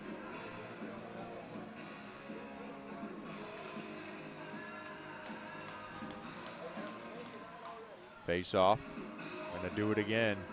What the Mudbugs might want to think about doing is if they get this puck in deep, they might just pull Phillips for 5-on-5 and try to push. Down by 2. Along to the left point now. Sorensen's got it. Sorensen waits. Sorensen looks through the bumper. McKay in the box. Interference the call on McKay. Along to the far corner, cross-ice pass, trying to find the stick of Hone. Right back out to center. Mudbugs have a chance here. Here's DeLulio across. Tipped in front there by Wolf Talby when it went wide. Now it's a good short-handed attempt. 3:20 now left in regulation. Along to the right side. Here's Kish. Thrown. Far circle. Wait. Snapper. Save made there by Phillips. As the puck is whipped around the near side boards and all the way down. 1:20 now remaining on the first choice personnel penalty kill. Perron mishandles, and now a chance here to run. Here's Semengo. He's going to try to do it himself. Shot blocked in front. Into the near corner it goes. Fighting for it now. Mudbugs trying to kill off some seconds, maybe get Phillips out if they want. They're not going to do it. Oh, there was a hit and now a penalty.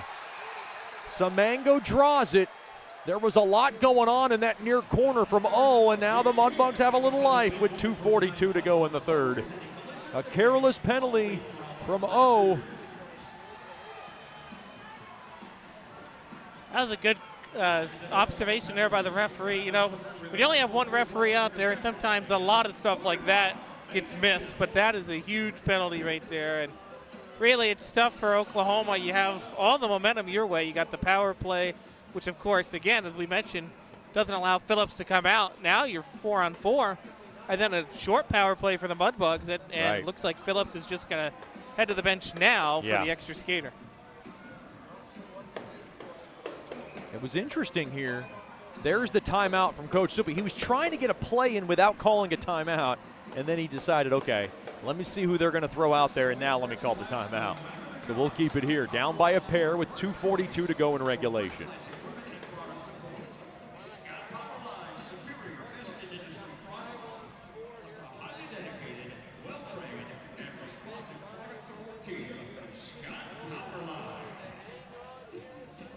I think it's also a good timeout as well. You know, you have the kind of stuff away from the play there. You know, start to raise the tension a little bit. Now you center everybody on the timeout. Not only do you get to drop the play, but it kind of brings the emotions back down because this is a huge offensive zone face-off here for the Bugs. They will have a 5-on-4 for 56 seconds. And then they can pull their goalie. Well, pulling the goalie make it 5-on-4. Then you can try the 6-on-4 dealio once McKay gets out of the box. The only thing with that is Oklahoma can ice the puck all they want during the penalty kill. So Scott Powerline power play will be coming up in 56 seconds.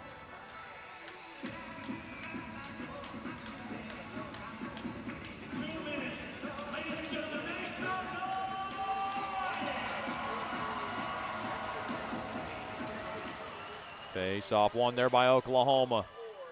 They'll lumber it off the glass. Held in there, though. Now from the slot, Roberts fires. Save made there by Stuskey. Boy, that was a desperation save. I don't think he saw it. Now held in there. Roberts, they got to get shots toward the net. Empty net to my left. Mudbugs 5-on-4 with the empty attacker. Roberts waits. Roberts skates in, snaps one through. It got blocked in front there by Luger. Now chop that, and now the puck is scorned all the way down the length of the ice. It'll be icing on Oklahoma. It's icing there with even strength. And, you know, we've talked about it a little bit at the pregame show, but this is the last meeting of the season between these two teams, and it's really sad to see this series come to a close. They have been battles back and forth every single game we've played. This one's no exception. It was 4-1 at one point. Right. And now we've got back and forth hockey, and nobody's out of it quite yet. Absolutely correct. Face-off right wing circle, one there by Oklahoma. Worked up off the near side glass. To the right point, back out to center. Semengo's going to grab it. Mudbugs are about to go on the power play in 13 seconds. So McKay's going to come out and probably join the rush. Now Samango worked it in. Samango up off the stick, and now along the near side, the Bugs trying to hold the zone. McKay now out of the box, 6-on-4 now for the Bugs. With the empty net to my left, Mudbugs need a miracle. 1:35 to go in the third. They're down by 2. Across now, Burnt, top of the near circle shot, blocked in front toward the empty net. He shows it all the way wide, but there is no icing because they're on the penalty kill. Now Samango has it along the far side. Will gallop across, drop it off there to McKay. McKay toward the net, blocked in front, and the puck toward the net. Oh, it hit the post. All the way down. Mudbugs got to hurry. $1:05 remaining in the third. The Mudbugs need a miracle. In my last minute.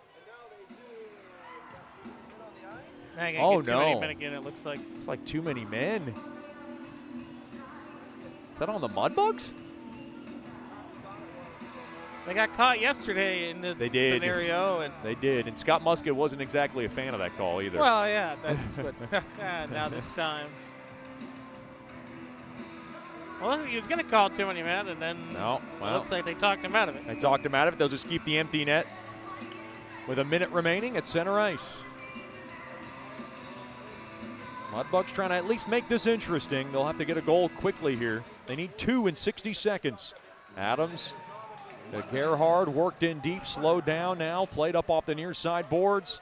The puck pitchforked, held in there by Adams. Now he tries to glove it down to the right point, battling for it, played back out to center. Gerhard will go ahead and slide it in deep along the end boards. Earhard, the Mudbugs got to hurry. They need 2. Gerhard, left wing circle. They're taking their time from the bumper. A shot blocked. Save made there by Stusky. Gerhard looking to Earhard. Time starting to run down. Gerhard a shot blocked in front. That one holds the zone there by Adams. On over to Gerhard. Across. Adams over to Roberts. The time starting to dwindle down. Over to Adams. Adams a shot toward the net. Save made. Rebound chance. There is none. With 10 seconds to go in regulation. Stick around for the Nicky's Mexican Restaurant postgame show after this. Don't drink the water, try our margaritas today. The time starting to close in on the Bugs here with 10.7 seconds remaining.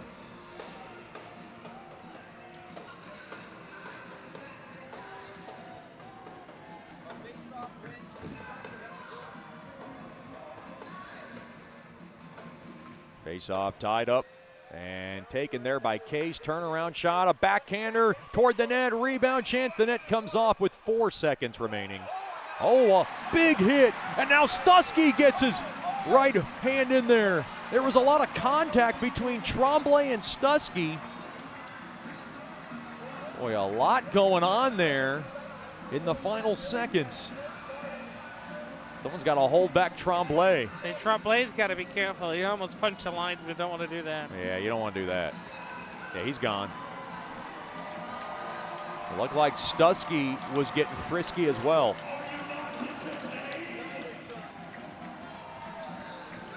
Say Tremblay, not the largest in stature, of course, but I love the energy he plays with on the ice, the intensity, and we saw it again there, sticking up for his teammate who got hit by the goalie there. Samango and Luger having a few words. They were jawing away.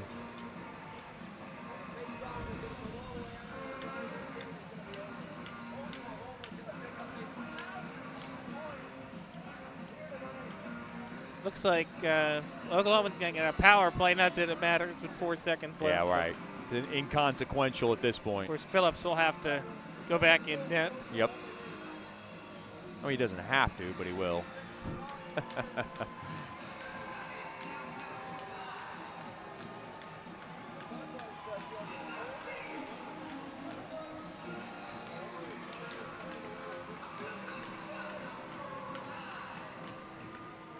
The Oklahoma fans who made the trip enjoying this one.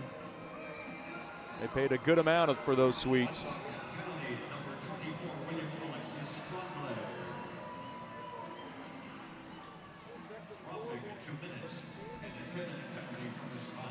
2 and a 10 for Tremblay. Face off one there. Easton will lock it up, and that'll do it. Final score, Oklahoma 4, Shreveport 2. Stick around for the Nicky's Mexican Restaurant postgame show. We'll tell you about it after the break. Once again, the Warriors 4, the Mudbugs 2. For those that have fallen, I say get up. For those that are asleep, I say wake up. For those that are seated, I say rise. It is time. The world needs what we possess. The only hope for a dark world is the light of Jesus Christ. Let your light so shine. Thank you for tuning in to this Word of God Ministries message.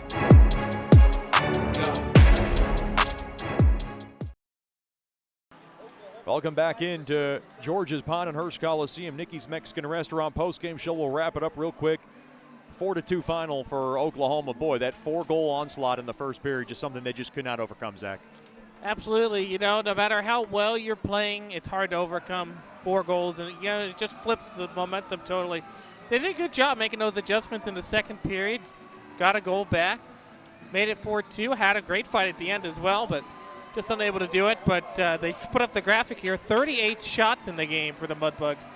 That's what they need to do, you know, and it just didn't work out, as now there's some more jawing as Wolf Talby greets the Warriors headed off the ice there, but referee step in. But 38 shots. I mean, that is just, especially after 13 shots in the first. They had 35 last night, too, and that's really a testament to Billy Stuskey. He played well tonight. He's really played well all year, this year and last year. A lot of John going on. Easton's in there. Wolf Talby, Gerhard, a lot of your typical culprits. Well, that's going to wrap things up for me. It's my last broadcast. Big thanks to everybody who's been in there for supporting me, corporate partners, fans, hockey ops, the organization, the staff, each and every one of you who stood by me throughout all these broadcasts. 9.5 years comes to a close tonight. It might have not gone the way that I wanted it to, but boy, a lot of fun, and it's been a heck of a ride. And I know you're going to do a great job, Zach. And I just wanted to sign off one last time. Thank you, Zach. Any final thoughts before I wrap things up? Absolutely, yeah. You know, it's been a long time here with the Mudbugs for you, Chet, and, you know, they're proud of all the great work you've done. I know Soupy and the whole bench is, you know, going to miss you here, but, you know, we closed it out strong, got a big win yesterday, and fought well tonight as well. All right, that'll be Zach. We'll have the call next Friday night, 7-11 puck drop, 6:50 with the Landers pregame show. I'm Chet York signing off one final time here from George's Pond and Hurst Coliseum. Thank you so much for tuning in once again to Shreveport Mudbugs hockey. And as always, have a good night and a better tomorrow. And just remember this, claws up.